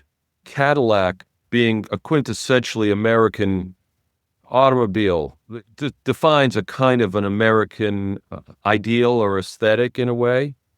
And Arizona and a car dealership, the automobile is very American too. So that was the irony of this film, was that it was a European type film about America. Well, and also the addition of the Alaskan frontier as well, which was a really nice way to have that kind of also desolate place, probably as desolate as parts of Arizona. I've spent time in Alaska too, and I love it. I've had some near-death experiences which add to your feeling about a place. For me, Alaska is magic, and that too is very that American spirit of the rough outdoorsman is there. I can do it all. I'm a pioneer, and I'm in the wilderness living there's an American aspect there. And yet that was stolen by me directly from, and nobody ever called me on it. I stole that from Jack London's To Build a Fire, that whole story, of going out and falling through the ice, and then, you're frozen, and our main character, Dewey, I think his name is, and then he builds a fire because he's frozen, and he finally warms up, but the fire builds and builds and builds, and unbeknownst to him, there's a fresh snowfall in the boughs of the tree, which fall down on him from the heat of the fire. In the Jack London story, he contemplates cutting open his dog and putting his hands and feet in to save himself, but he can't bring himself to do it to his lead sled dog, and he just goes into this warm, lovely, nice sleep. And as a kid, that blew me away, because I was spending a lot of time backpacking and in the outdoors and in winter camping, and so that was profound for me. In our version, the dog has taken on an allegorical, a sort of a metaphorical aspect, a symbol of angel, and the dogs in that movie are angels, and the dog circles the man, hypnotizes him, and he falls back, and then the dog drags him back home and saves him that way. And then, stolen from what I thought was Nanook of the North, but I've subsequently gone looking for it. I can't find it. But I thought I stole this from when I was like 12 in school, and they showed us that movie. Was the man Dewey is brought home unconscious on his sled, and the wife brings him back, rubs him and brings him back. They make love. Before they make love, the guy, Dewey, wakes up. He cuts open the fish, and the fish had a lot of symbolic meaning. Cuts it open, pulls out the stomach, blows it up like a balloon, gives it to his son to go outside to amuse himself while he makes love to his wife. I thought I got that from Nanook, and I wonder if any of your listeners, if they know where I stole that from. The Inuit hunter cutting open a fish and pulling out the stomach and blowing it up, inflating it, and then giving it to his kid, who plays with it like a balloon. I don't know that it is in Nanook of the North. Do you know, is it in Nanook? It's been so long since I've seen Nanook. I mean, it was probably 1992, probably right around the time, just before I saw Arizona Dream, actually. Then I lifted from my favorite part, didn't make the end of the movie. I lifted big from Catcher in the Rye. I just took Holden Caulfield's voice. That kind of, he thinks everything is kind of phony. He's not buying anything. He's very skeptical. I read that book, and then I wrote all the voiceovers, and I was trying to be sort of trippy with the voiceover, but more like thought-provoking and provocative with these ideas in a kind of a poetic, obtuse way, not too on the nose, saying somewhat, trying to be profound, but fake profound, dumb profound in a way, or faux naif is what it is. It was a faux naif character, but with that Holden Caulfield inflection, and that was great. At the end, when I saw the movie, when all was said and done after this whole journey, boy, oh boy, was I deeply chagrined to hear what was on there. I thought for years Johnny Depp had just freestyled the voiceover because it was just so unlike what I had written. But it turned out that Emir had gotten another writer to rewrite my voiceover, which was really disappointing because that was kind of my favorite part. But that whole Alaskan part up front was designed to be a kind of a microcosm of the story that was to come. I know that you had made at least a short before this, but how was it having Jerry Lewis, Faye Dunaway, young Vincent Gallo, Johnny Depp, all of these either about to be big stars or had already been big stars, to hear them saying your words and working with them in this movie? The answer is kind of like schizophrenic. On one hand, oh my God, how awesome. Jerry Lewis had been I grew up with Jerry Lewis. He was my hero. Saturday afternoons at the movies, Jerry Lewis and Faye Dunaway, she was my, for lack of a better phrase, she was my childhood wet dream. Johnny, when I met him, the casting process was long and a lot of fun, but he was the very last guy we saw. We couldn't find a person. We were working with a lot of different actors before that. But Johnny, when we got him, he just seemed like me. I don't know if he was doing that on purpose, but the first time we met pretty much at a place called Ben Frank's up on, I think on Sunset, we exchanged jackets, which is something they do in Down by Law at the end. Tom Waits and John Lurie exchange. Johnny and I did that because I liked his jacket and he liked mine. He just seemed like a guy that was just like me at that time. We had different trajectories subsequent to that. But Vincent Gallo just seemed like a crazy nut to me who was funny and funny to Emir, and we had a lot of fun with him. But so on one hand, I was extremely fulfilled. It was magical, and everything that you would imagine to be with and hanging out with and just talking with and collaborating with all these people. On the other hand, when we sat down for the first table read, it was a nightmare because I'm in between, Faye and Jerry, and I'm looking at Johnny and right across from me, and everybody's there. The whole company's there. We're about to start shooting, and maybe we're in a week of rehearsals or something like that, and we're reading. We start reading, and it dies. It's death. Everybody sucked. No person worse than my hero, Jerry Lewis, who was mangling stuff. But I have subsequently learned something, which is that at this table read I've seen this work differently, but for most of my table reads I've been involved in, people they purposefully withhold making any emotion and making any decisions at this time. In some cases, they really haven't read the script. I'm pretty sure Johnny hadn't fully read the entire thing. I think he read his part.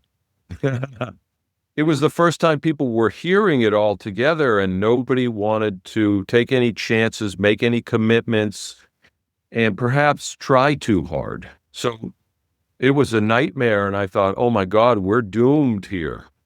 And this was not anything that came necessarily right away, the flow.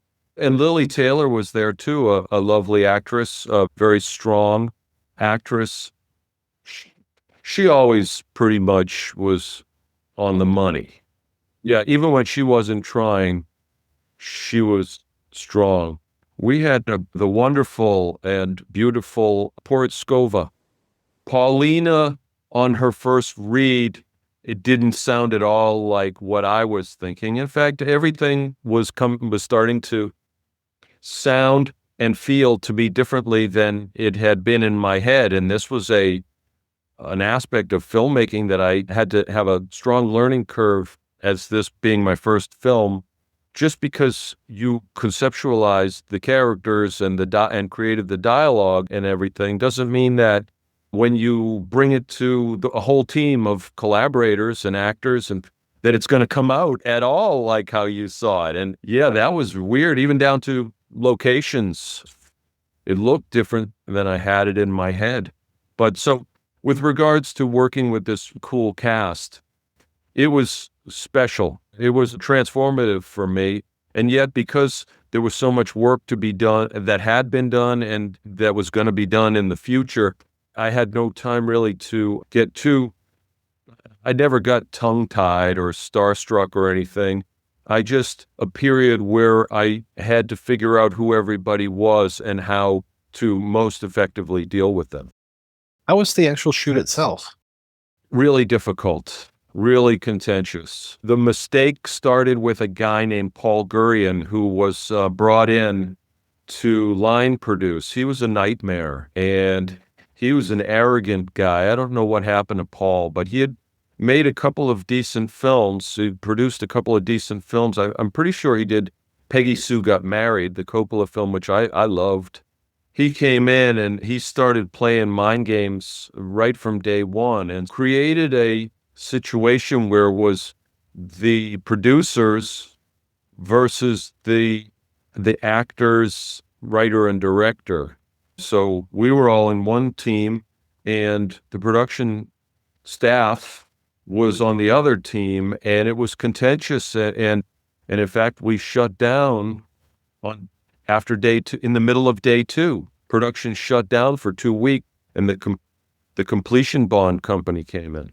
It was all challenging for me because there was a lot of aspects that I didn't understand, some of which were coming from the Hollywood way of doing things, and things like ego and this us or them thing where you are vying for power. And I don't know what ultimately that leads to, but it created, on the other hand, Emir had told me that he had told me before we went into production that he was going to do something to shut down the production so he could buy more time. And sure enough, on day two, he refused to come out of the trailer. What had happened was the night before, we were getting ready. It was Vilko, the cinematographer, the production designer, Emir, the director, and myself were going over some last-minute stuff and just hanging when the producers knock at the house. And they come in and they tell us, we need to cut 15 pages out of the script by tomorrow's first shoot day. And the day before you start a movie, you're nervous. I know Emir, everybody felt kind of excited but nervous. You're like, you don't know what it is, but you know you're going to have to go fast and be organized and together and produce now. It's like where the rubber hits the road. And so there's that, and these guys showed up, knock. You have 135 pages, and we need to get this to 120 before tomorrow. Well, I had added 15 pages unbeknownst to them. We were at 150 going into production the night before, and they wanted us to get it down to 120. Therefore, we needed to cut 30 pages.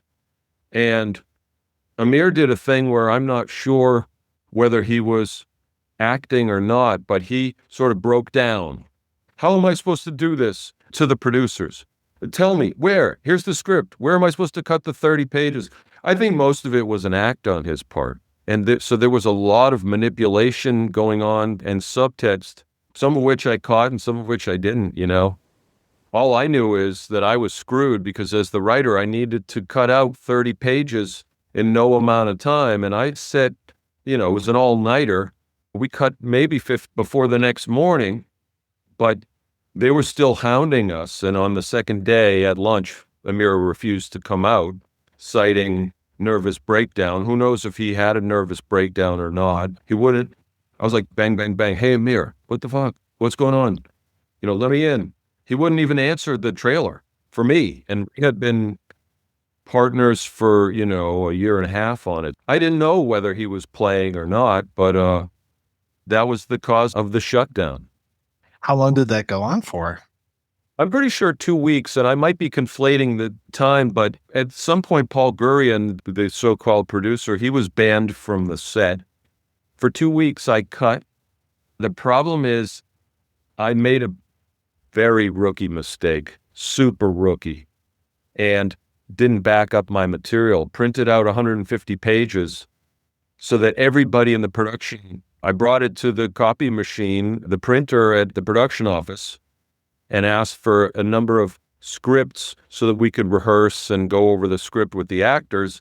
And of course, the production team printed out extra copies and sent it all around to them. And when they saw that there were 150 pages that we were starting from, they had a shit fit. And everything started coming at me. The American in this European group, the only one on the sort of like production, because the producer, Paul Gurion, had turned against us. So when you say, how was the shooting? There was this almost every day, this kind of contentiousness. And when I get pushed, having come from Boston and New York and the punk thing and everything, I had my hackles up a little bit. I was pretty making sure that nobody was going to roll over me. And that wasn't a great position to be in, nor was it a particularly great posture to assume on my part. Now, as an older person, I would definitely be more trying to find a way to bridge the gap or collaborate in a way that wouldn't be a zero-sum game. So, but we had adversity all the way through, and a significant part was that Emir had said something to me early on, that without pain, you cannot create art. And boy, oh boy, he helped to, because he wasn't completely innocent of everything himself. He was busy manipulating everybody, including me, to get in front of him. And so there was a lot of pain. And from that, Arizona was born, you know. How was Jerry Lewis to work with? Well, he was as bad as you've heard. He was truly nightmarish. And he was playing games too. You know, I was the naif. I thought I was a faux naif, but I really was naive. There's a garden in the script. You'll see it. It's an important garden that he has and maintains at the dealership. At the end, the penultimate scene occurs around this garden in the back of the dealership. And central to that garden is a saguaro cactus and some form of new sapling. And the saguaro cactus protects the sapling as the sapling grows, and ultimately the sapling will overtake the cactus. But right now the sapling is smaller. And so saguaro cactus was a metaphor for Jerry and for Jerry's character. And the sapling was a metaphor for Johnny Depp's character. And that was their relationship. And that was one of the essential thematic ideas behind the movie, that no matter what, no matter how hard you try to run away from it, you will invariably become your parent, like it or not. You will become in this case, you will become your surrogate father. Instead of a father, Jerry Lewis's character is an uncle, Uncle Leo Sweetie. And therefore, by saying that, is as much as you try to run away from it, you will become a cog in the wheel of society. That was always the idea behind the movie, that you're going to get sucked in and subsumed and become part of this America in a way. And so we're filming and early on with this garden, and Jerry, okay, action. And Jerry goes, or I think he comes up to me, he says, he's calling it a saguaro cactus. So we discuss it, and I say, I'm pretty sure it's pronounced saguaro. He goes, oh, okay. And then action, well, Axel, what do you think of my saguaro cactus? And cut. Jerry comes up to me and says, how was that? Was that good? And incidentally, we didn't know any better. The writer in Hollywood does not speak to the actors. The director does, but not the writer. I didn't know any better. Emir didn't. How do you want me to handle this, Emir? He goes, talk to him. Tell him what you want. Tell him how. He very rarely got involved with the actors. He was certainly at first intimidated by the language issue. So I was doing a lot of that. And so Jerry, okay, well, let's try another. Jerry goes, okay, I got it. Let's try another one. Take two, action. Well, Axel, what do you think of my saguaro cactus? Then, okay, cut. Jerry comes over. So you see where this story is going. Over and over, take after take. I'm being really cool. But by take 5, 6, I'm like, Jerry, I noticed that you accidentally said saguaro, and I'm quite sure that it is saguaro. He's like, no, I asked my maid, she is Mexican, and she said it's saguaro. I said, okay, well, do it however you want, but it is saguaro, and it is you. So I figure you'd probably want to. And then he kept on doing that. Finally, he said, look, he put his finger in my face, big fat finger with pinky ring, and said, look, let's start this way. I've made 50 motion pictures. This is your first one. When the actor tells the writer the way it's going to be, this is the way it's going to be. Understand? And I said, well, okay. I backed off. And I was stung. I was stung by that. And I can't remember whether he pronounced, we cut the scene at the end. We cut that after all that. But ultimately, he banned me from the set until I had to go back and apologize to him for what? Contradicting him or something like that on a mispronunciation. That's what working with Jerry Lewis was like. And I imagine this is before Vincent Gallo got that kind of bad boy reputation that he would eventually get. Yes, it was. He was a sweet, funny guy. He won us all over by telling us about the first and only time he had ever smoked pot. He had a bad trip. He's like a quintessential New York Italian guy who grew up in, like, can't quite remember, but it's where all the Christmas lights go up in New York, and provincial section. And if I remember correctly, and Vincent, if you're listening to this, love you, man. Been a while.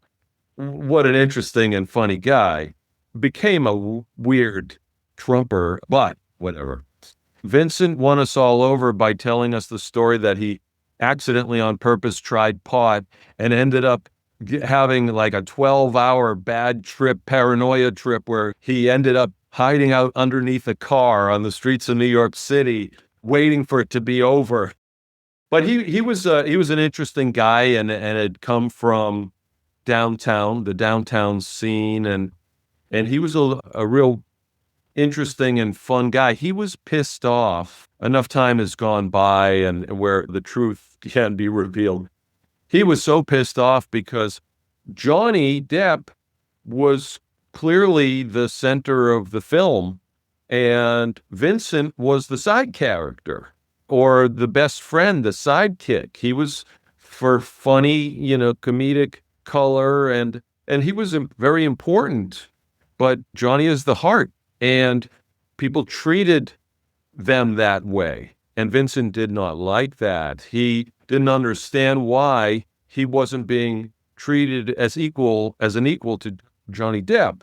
And he had resentment about it and sort of brooded a lot, did a lot of brooding, and decided to sally forth into the town of Douglas and get involved in some somewhat nefarious activities, which I won't go into.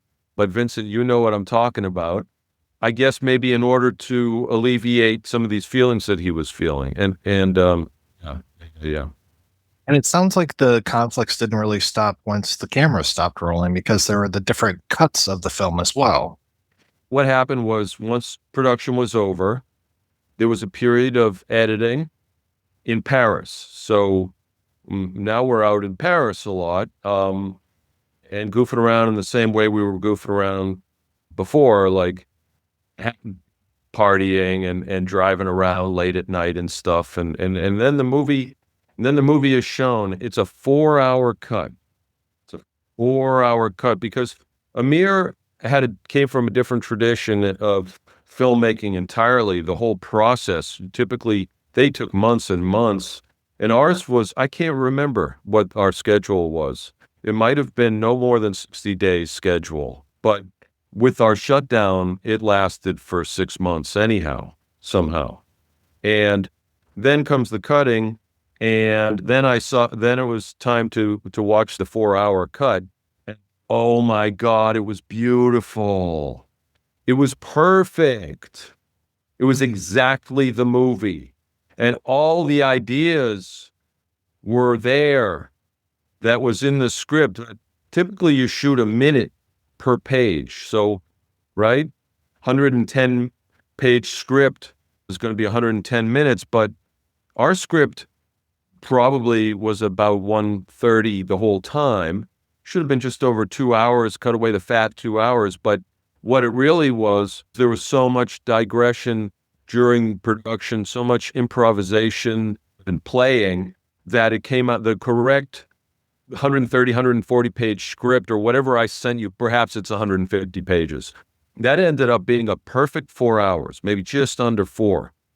And we watched it, and it was like the most fulfilling experience of my life. But Warner Brothers, who had come in as the American distributor, it was a negative pickup deal.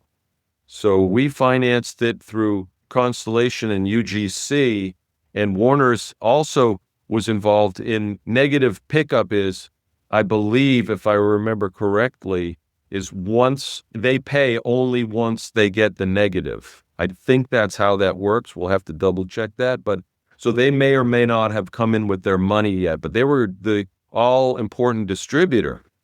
And they would not release, obviously, a 4-hour movie. Nobody made 4-hour movies at that time, and really they still don't. You can't, because obviously programming it into the theaters.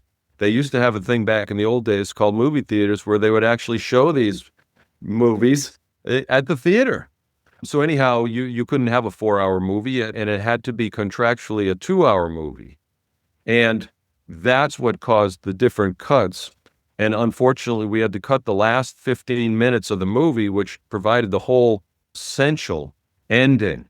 It was all a Steadicam shot, a single Steadicam shot. 15 minutes, had a special magazine built, because at that time, the largest magazine was 12 minutes of film. And we did it, that last take, about, I think, 3 to 5 times.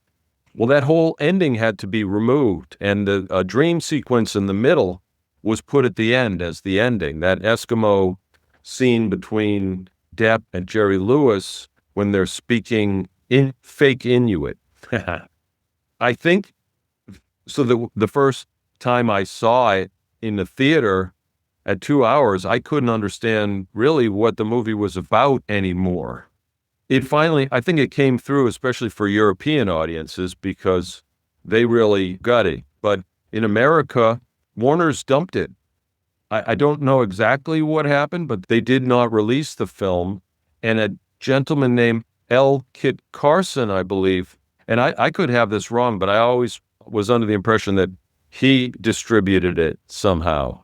And so I went to a cast and crew screening and watched it in a 2-hour cut, and I was much chagrined because the 4-hour cut was perfect, and the 2-hour cut seemed badly slashed at and hacked at, really, to me. Over the years now, I've become used to all the way that it flows, and I would be surprised. And it's too bad. I believe Johnny Depp is the only guy, and who knows if he still has it, but he had a 4-hour cut. That was the cut of this movie. Well, and then Studio Canal released it as a little bit longer, 142 minutes, and DVD, and then eventually Blu-ray. So it's getting a little bit more respect, but still not nearly as much as I think it deserves. It goes out there in the world, and then it goes the way it goes. I was just in Germany, in Passau, last year, and next thing I know, it's a small town, and they somehow found out that I was there. And then next thing you know, there was a screening of the film and a Q&A afterwards. It was pretty great to see it after quite a while and see how it flows. And they were very appreciative even still. I had a chance to reconnect and with the film that I hadn't seen. But you put it out there and it goes the way it's going to go, and you keep on rolling yourself, and it's like a child you created, and then you put it in the world, and then it has its own life, however it's going to go. With a troubled production, quote unquote, how did that affect you in your career? I mean, was it tough for you to make your next film, or did you get to move kind of past that without too much fuss? I remember thinking at the time that if the mountain doesn't come to Muhammad's going to go to the mountain. So I moved from, at that time I was living in upstate New York. I moved out right when the movie didn't open here. I went out to LA, and they came a-courting a little bit. So I got an agent, and I moved out to LA, and I became a Hollywood screenwriter for many years, and took assignments and worked at all the studios, but nothing.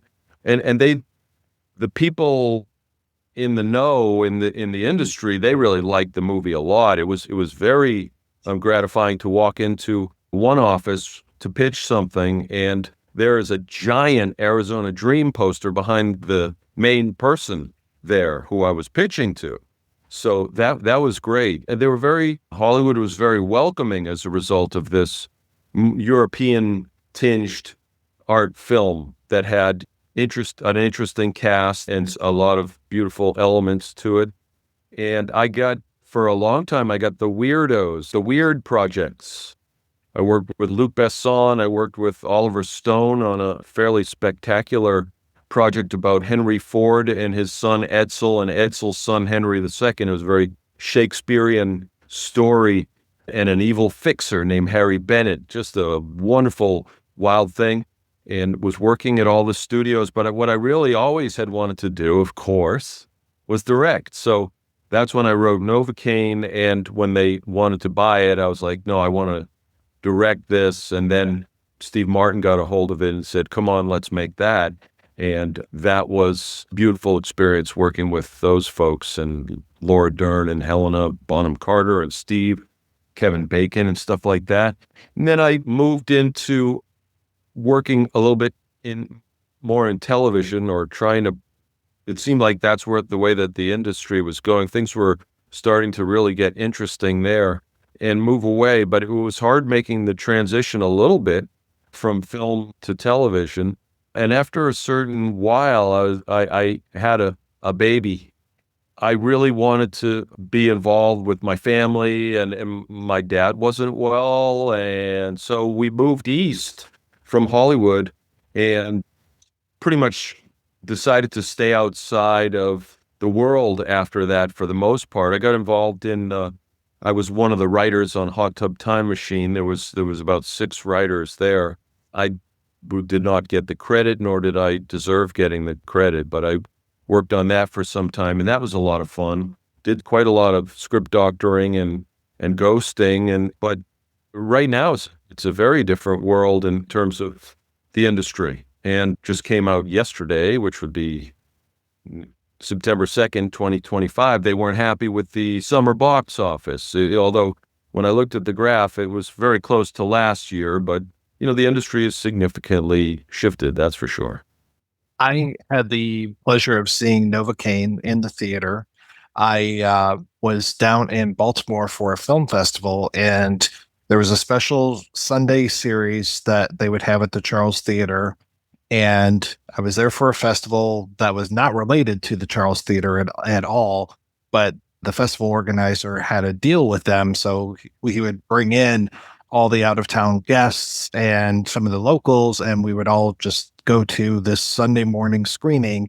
We called it Film Church. So we got up early for Film Church and all went in and got to see Novocaine, and with a pretty older crowd, probably older than I am currently. So this was, 24 years ago, I think Novocaine came out? Yeah. But that was such a treat being able to see that, and such a great film. And my God, Steve Martin, he just nails it every single time. And I heard your interview with Terry Gross, and you said that he would just watch The Procedures once and just pick it up. Because I had my dad and my 2 brothers in there, and he was very facile. In fact, physically a great comedian, and as Jerry Lewis is, really. I've been fortunate to be in the presence of a couple of comedy geniuses. I'd say, go as far as to say Kevin Bacon was hilarious and almost stole the show in Novocaine. But Steve had an interesting way of doing funny bits. I asked him how he wanted to get the funny in, because this was a sort of a black comedy. Novocaine is a black comedy, but we didn't want comedic aspects. And so when it came time to do those, Steve, do you want me to write the gags? Do you want to co-write? I thought about that, and I said, so is that what you want me to do when it's time for something like that? And he said, yeah, let's try that. And so that became the button that I would press anytime I wanted something. And you'd see Steve, hey, Steve, let's funny this part up here, this beat right here. And you'd see him go, okay. And then he'd look at the location where he was about to make his presence felt and be it. He'd look at the frame, he'd look at the location, he'd kind of squint his eyes a little bit. And then he'd go, okay, I think I got something. And I'd be like, don't tell me. Roll camera, action. And Steve would come out and do his thing. And he had a strong audience in me, because I was trying my hardest not to laugh whenever he was trying to make me laugh. And he's a wonderfully funny guy, of course, playful as hell. Some people were slightly confused by Steve, because he's not always on like comedians are not, and actors are not. When he's in repose, he's just a regular guy. And people all expect huge things out of these people like Steve, and movie actors and celebrities and stars. And they're just regular human beings for the most part, except a little bit extraordinary in aspects just due to their either gift and or celebrity, but they're not quite like you and I. But people always 24/7 expected hilarity out of Steve, and it was hard. But when the cameras rolled and it was time to go, Steve could bring it every single time. What are you up to these days? I'm presently casting with my producing partner, Bobby Bauer. We're casting a film called Belle and the Cat, which is a comedic crime thriller romantic kind of a thing. Like Cannonball Express, sort of. That was an example of something that we were looking at. We're casting that. Nowadays, to make a movie, films to get greenlit are cast contingent, obviously. You need to have that. So it's somewhat challenging to get a cast before you get the dough unless you're making a studio film. This is an independent. And then I have a new series, episodic 1-hour series I decided to take another look at that Ford material. And the key to the whole thing is this Tony Soprano-esque fixer who was the most powerful underworld criminal figure in America in 30s, 40s, and was in the basement of the Ford service department, ran basically the Ford police, and had fingers in all the pies across the country in an amazing way, owned a myriad of government officials and judges, and really was able to, and that's another sort of allegory for America in a way, and to a certain extent for our political situation right now on a very subtextual level. So that's an interesting thing. I'm just finished the script and now about to start showing it to people and seeing what they think.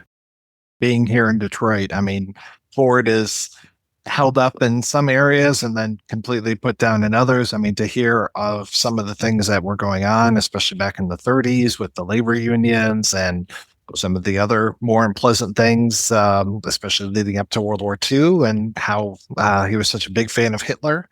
It never ceases to amaze me what a figure Henry Ford is. So I'm very excited for you to do that. And in looking at Detroit, most of the locations are still there, including this guy Harry Bennett's house is like a castle with turrets and underground secret tunnels where he kept his lions and tigers who he would walk on a daily basis. And the turrets were definitely there for, he was shot through his door and wounded in the knee. So he had armed guys all the time. It's like and Ford himself epitomizing not only the richest man in America, probably in the world at the time, really epitomized and still does our country. And yet he was the only person in Mein Kampf who was American, the only person who was named and praised. And he received the Iron Cross from Hitler himself in the 30s, right before we jumped in to the war. But on the other hand, Ford and Harry Bennett, this guy, they integrated their workforce and had African Americans.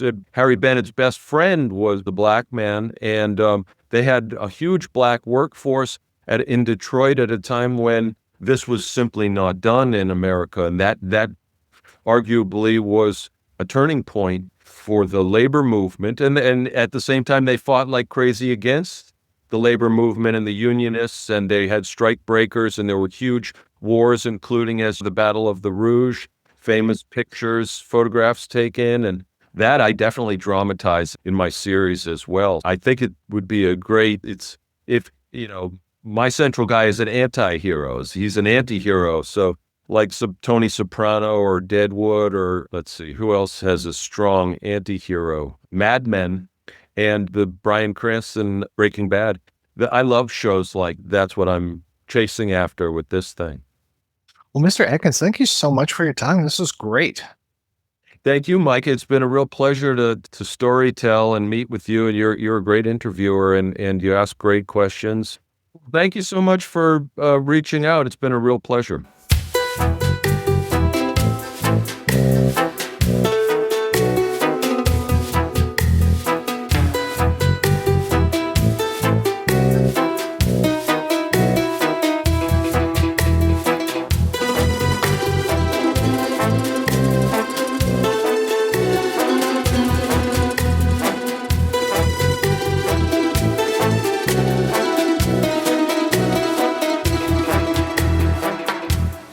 we are back and we are talking about Arizona Dream, and I'm so glad I haven't screwed up and called it Raising Arizona, because I will tell you my fingers type Raising Arizona every single time I go to type Arizona Dream. I don't know what it is.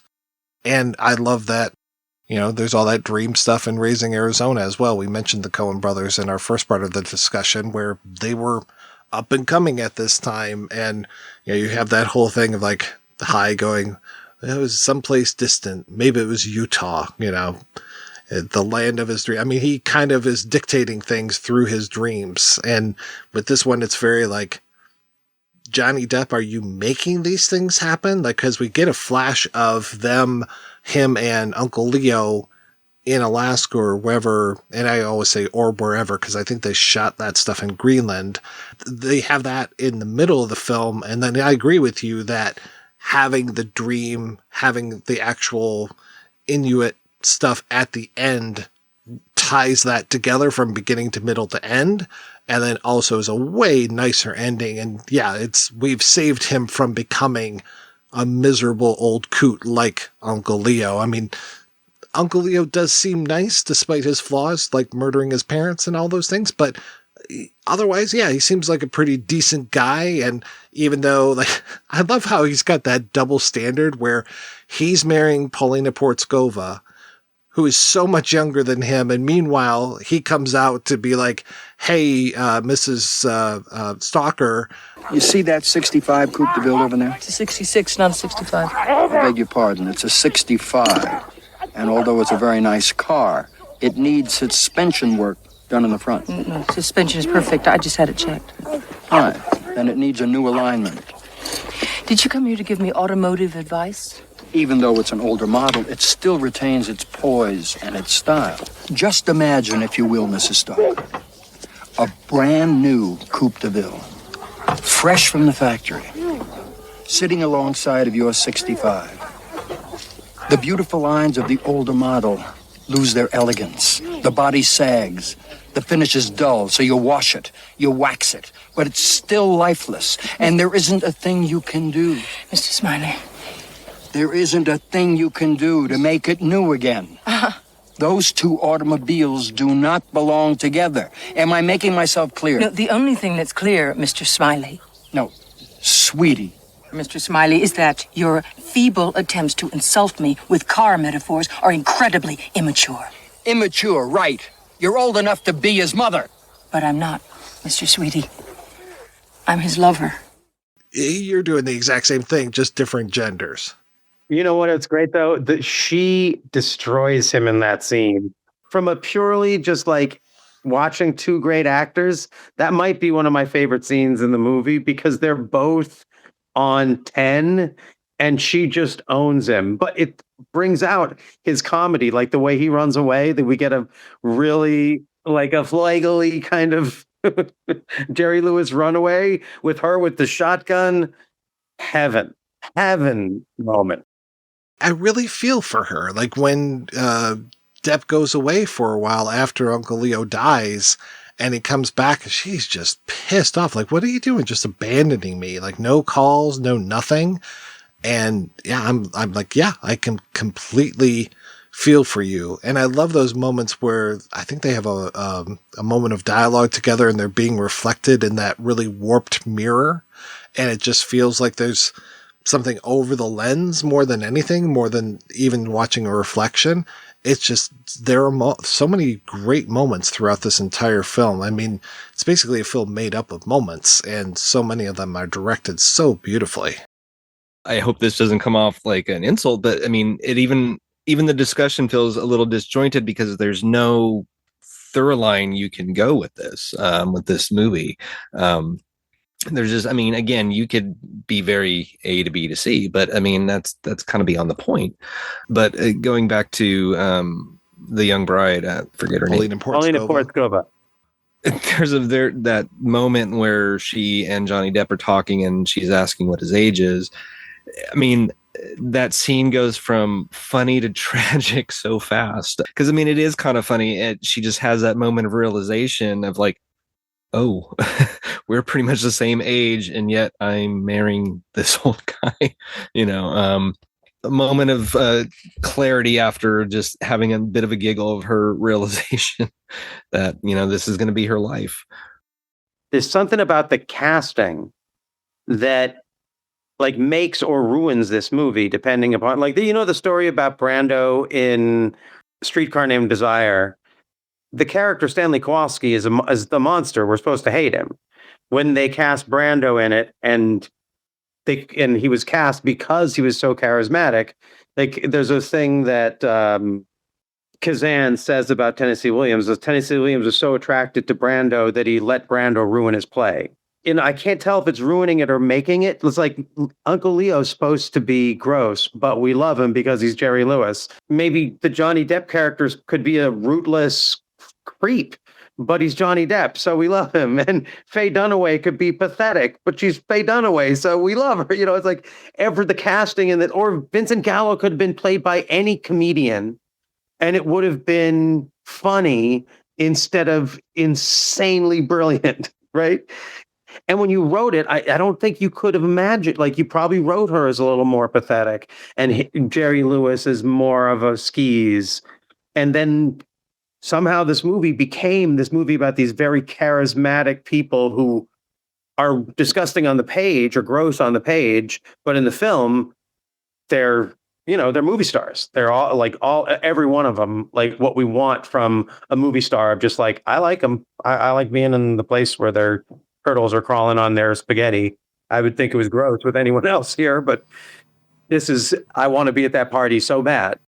And I like that the movie recognizes how many tropes are in it, just especially with Depp talking about the whole Chekhov's gun thing, where he's just like, oh, there was a gun, something's going to happen. And they play Russian roulette with it. He comes in with it and points it against Lily Taylor's head, where after she has destroyed the airplane at one point, and it's just like, all right, we know this is going to go off at some point, and then it ends up being what causes her suicide. It's like, all right. And she almost seems surprised that the gun goes off, because that is at the moment when lightning strikes that tree, and it almost feels like she pulled the trigger from a fear response than a purposeful thing. Yeah, ambiguity all over this film. Positive ambiguity in the sense of it's not leaving stuff out because it's lazy. It is consciously wanting to keep us in a state of sort of disoriented confusion. I embrace this chaos. And I think the first time I watched it, it was a little hard to get through that dinner scene just because it is so chaotic and gets so loud and so crazy. Yeah, once Gallo starts doing the cowardly lion thing, you're just like, wow, this is really over the top and just insanity. But it plays into all of these other ideas through the rest of the film, and that's probably the loudest that it gets. And then the rest of it is little bits of bursts of loudness here and there, but for the most part, it gets pretty contemplative. I'm not going to be able to not think about Nothing But Trouble. Now you got Nothing But Trouble. Now whenever I see that scene, I'm going to think about Nothing But Trouble. You put that in there. Good. I'm glad to have corrupted you. I like that movie way more than anybody should, and just a victim of watching it on HBO a lot as a kid. On my podcast, The World Is Wrong, we did an episode about Nothing But Trouble and Brown Bunny and Tetro. Yeah, I really need to sit down and watch Tetro. I was doing a little bit of a dive into Coppola just because I've been obsessed with Megalopolis since I saw it. And by the time this comes out, there will have been an episode about it out. During that period, I was just like, oh, I need to watch Tetro, I need to watch Twixt, but then I wasn't sure which one had been recut, and I'm like, I haven't seen the original, so I just kind of got scared off of both of those. Twixt is the original cut, and then Twixt before, it has some subtitle. Yeah, Betwixt and Between or something like that. Which I'm willing to give it a shot, just the recut, just because I will say I've been a big fan of some of Coppola's recuts, particularly Outsiders and Cotton Club. Just he can reform a good movie, an okay movie, and make it a lot better. Yeah, I'd like to check out both of those. It's been forever since I've seen Cotton Club, and the only time I ever saw The Godfather 3 was at the theater, so that's been 35 years, I think. The recut of that is it's a huge improvement. I mean, you can't necessarily cut around the performance of Sophia. It tightens it up a lot better and it flows a lot better and it's much more tragic. But yeah, and then Cotton Club, I will say I can't recall if I actually have never seen the original cut, so I can't really compare it against the other. But there's a rendition of Stormy Weather in that movie that just is heartbreaking and just cuts you. So highly recommended for that, at least. I feel like that one kind of it's not as bad as Sofia Coppola, but Richard Gere. Give me any of the actors from The Outsiders in that role. Maybe a slightly older version of them. I feel like that's a film where I wish there was someone else at the center of it than Richard Gere. I like Richard Gere in a lot of stuff. I just don't think he's great in that. No, it didn't bother me, but I'm with you. The Outsiders, it was. I liked what he added and recontextualized with that. Yeah, it always felt like a movie missing something, and then that recut just added whatever it was for me. Well, hopefully one of these days we'll get a recut of this film and we'll get to see that 4-hour version of it. Because, I mean, why not? I know I bought this on Blu-ray a few times just trying to get all the extras. I think, as you guys probably saw, the French one was the one with the most extras. But unfortunately, when I rip stuff sometimes, I can't get the subtitles. So there was a gentleman, I think he was Vietnamese, who was talking about the movie, and he was talking about it for a long time, and I really would have liked to have understood what he was saying. And thank goodness, to go back to that interview with the French woman, thank goodness Depp was not speaking fluent French. Otherwise, I just would have turned it off. But to have him just half the conversation and half of it in English, I was like, thank you. This is really good to hear. And yeah, Johnny, why don't you spit up that VHS with the 4-hour cut on it?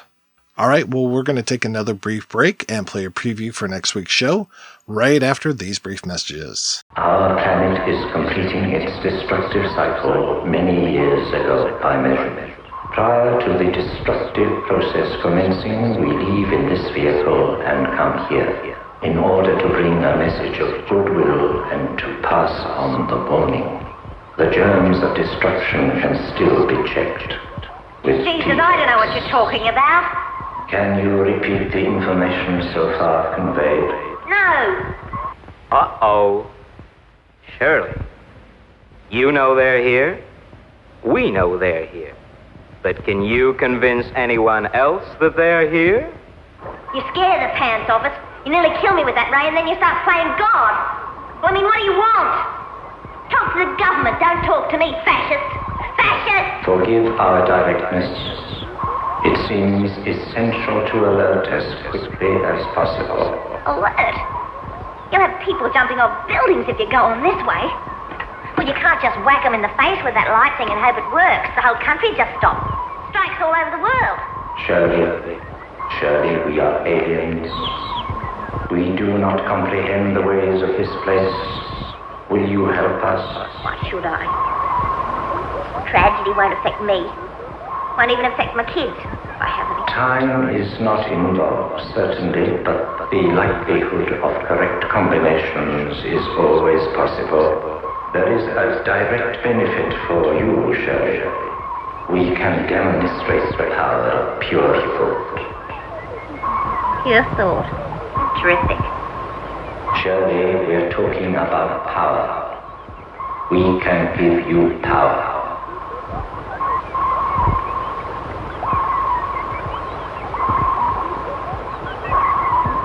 It's a deal. Thank you. Can you take me back to the gang? When I snap my fingers?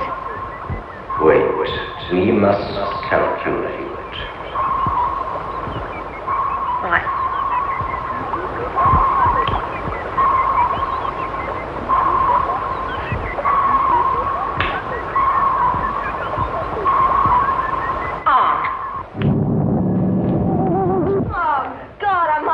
Find you like this, oh, there are creatures from outer space. I made a deal with them. And if I help them, they're going to help me. And they'll do the same for you. We're all in it. And they want us to be their mouthpiece. They the gang. That's right, we'll be back next week with a look at Shirley Thompson versus the Aliens as we kick off a month of looking at Australian films. Until then, I want to thank my co-hosts David and Andras. So, David, what have you been up to? Oh, this is going to be a really boring answer, but nothing. So, absolutely, I have nothing to promote. I am not on any other shows right now, so... Do you want people to follow you on Letterboxd or anything? I do have a Letterboxd, but I don't even know if I have a special name. I just use it literally for tracking. So, I mean, I guess if you can find me on Letterboxd, David Rodgers, I have a D in my last name. Rodgers, like Paul Rodgers from Bad Company? Yes. Exactly like Paul Rodgers from Bad Company. I've been making a lot of music. I've been putting out singles and videos with them. You can find my stuff on Spotify under Andras Jones and all the other places where you can steal music, also on YouTube. My last single was a big dumb pickleball anthem called Dinky in the Face. Before that, I put out a track called I Saw Them Everywhere, which I was lucky enough to have Pete Thomas of The Attractions on drums playing with me on that one.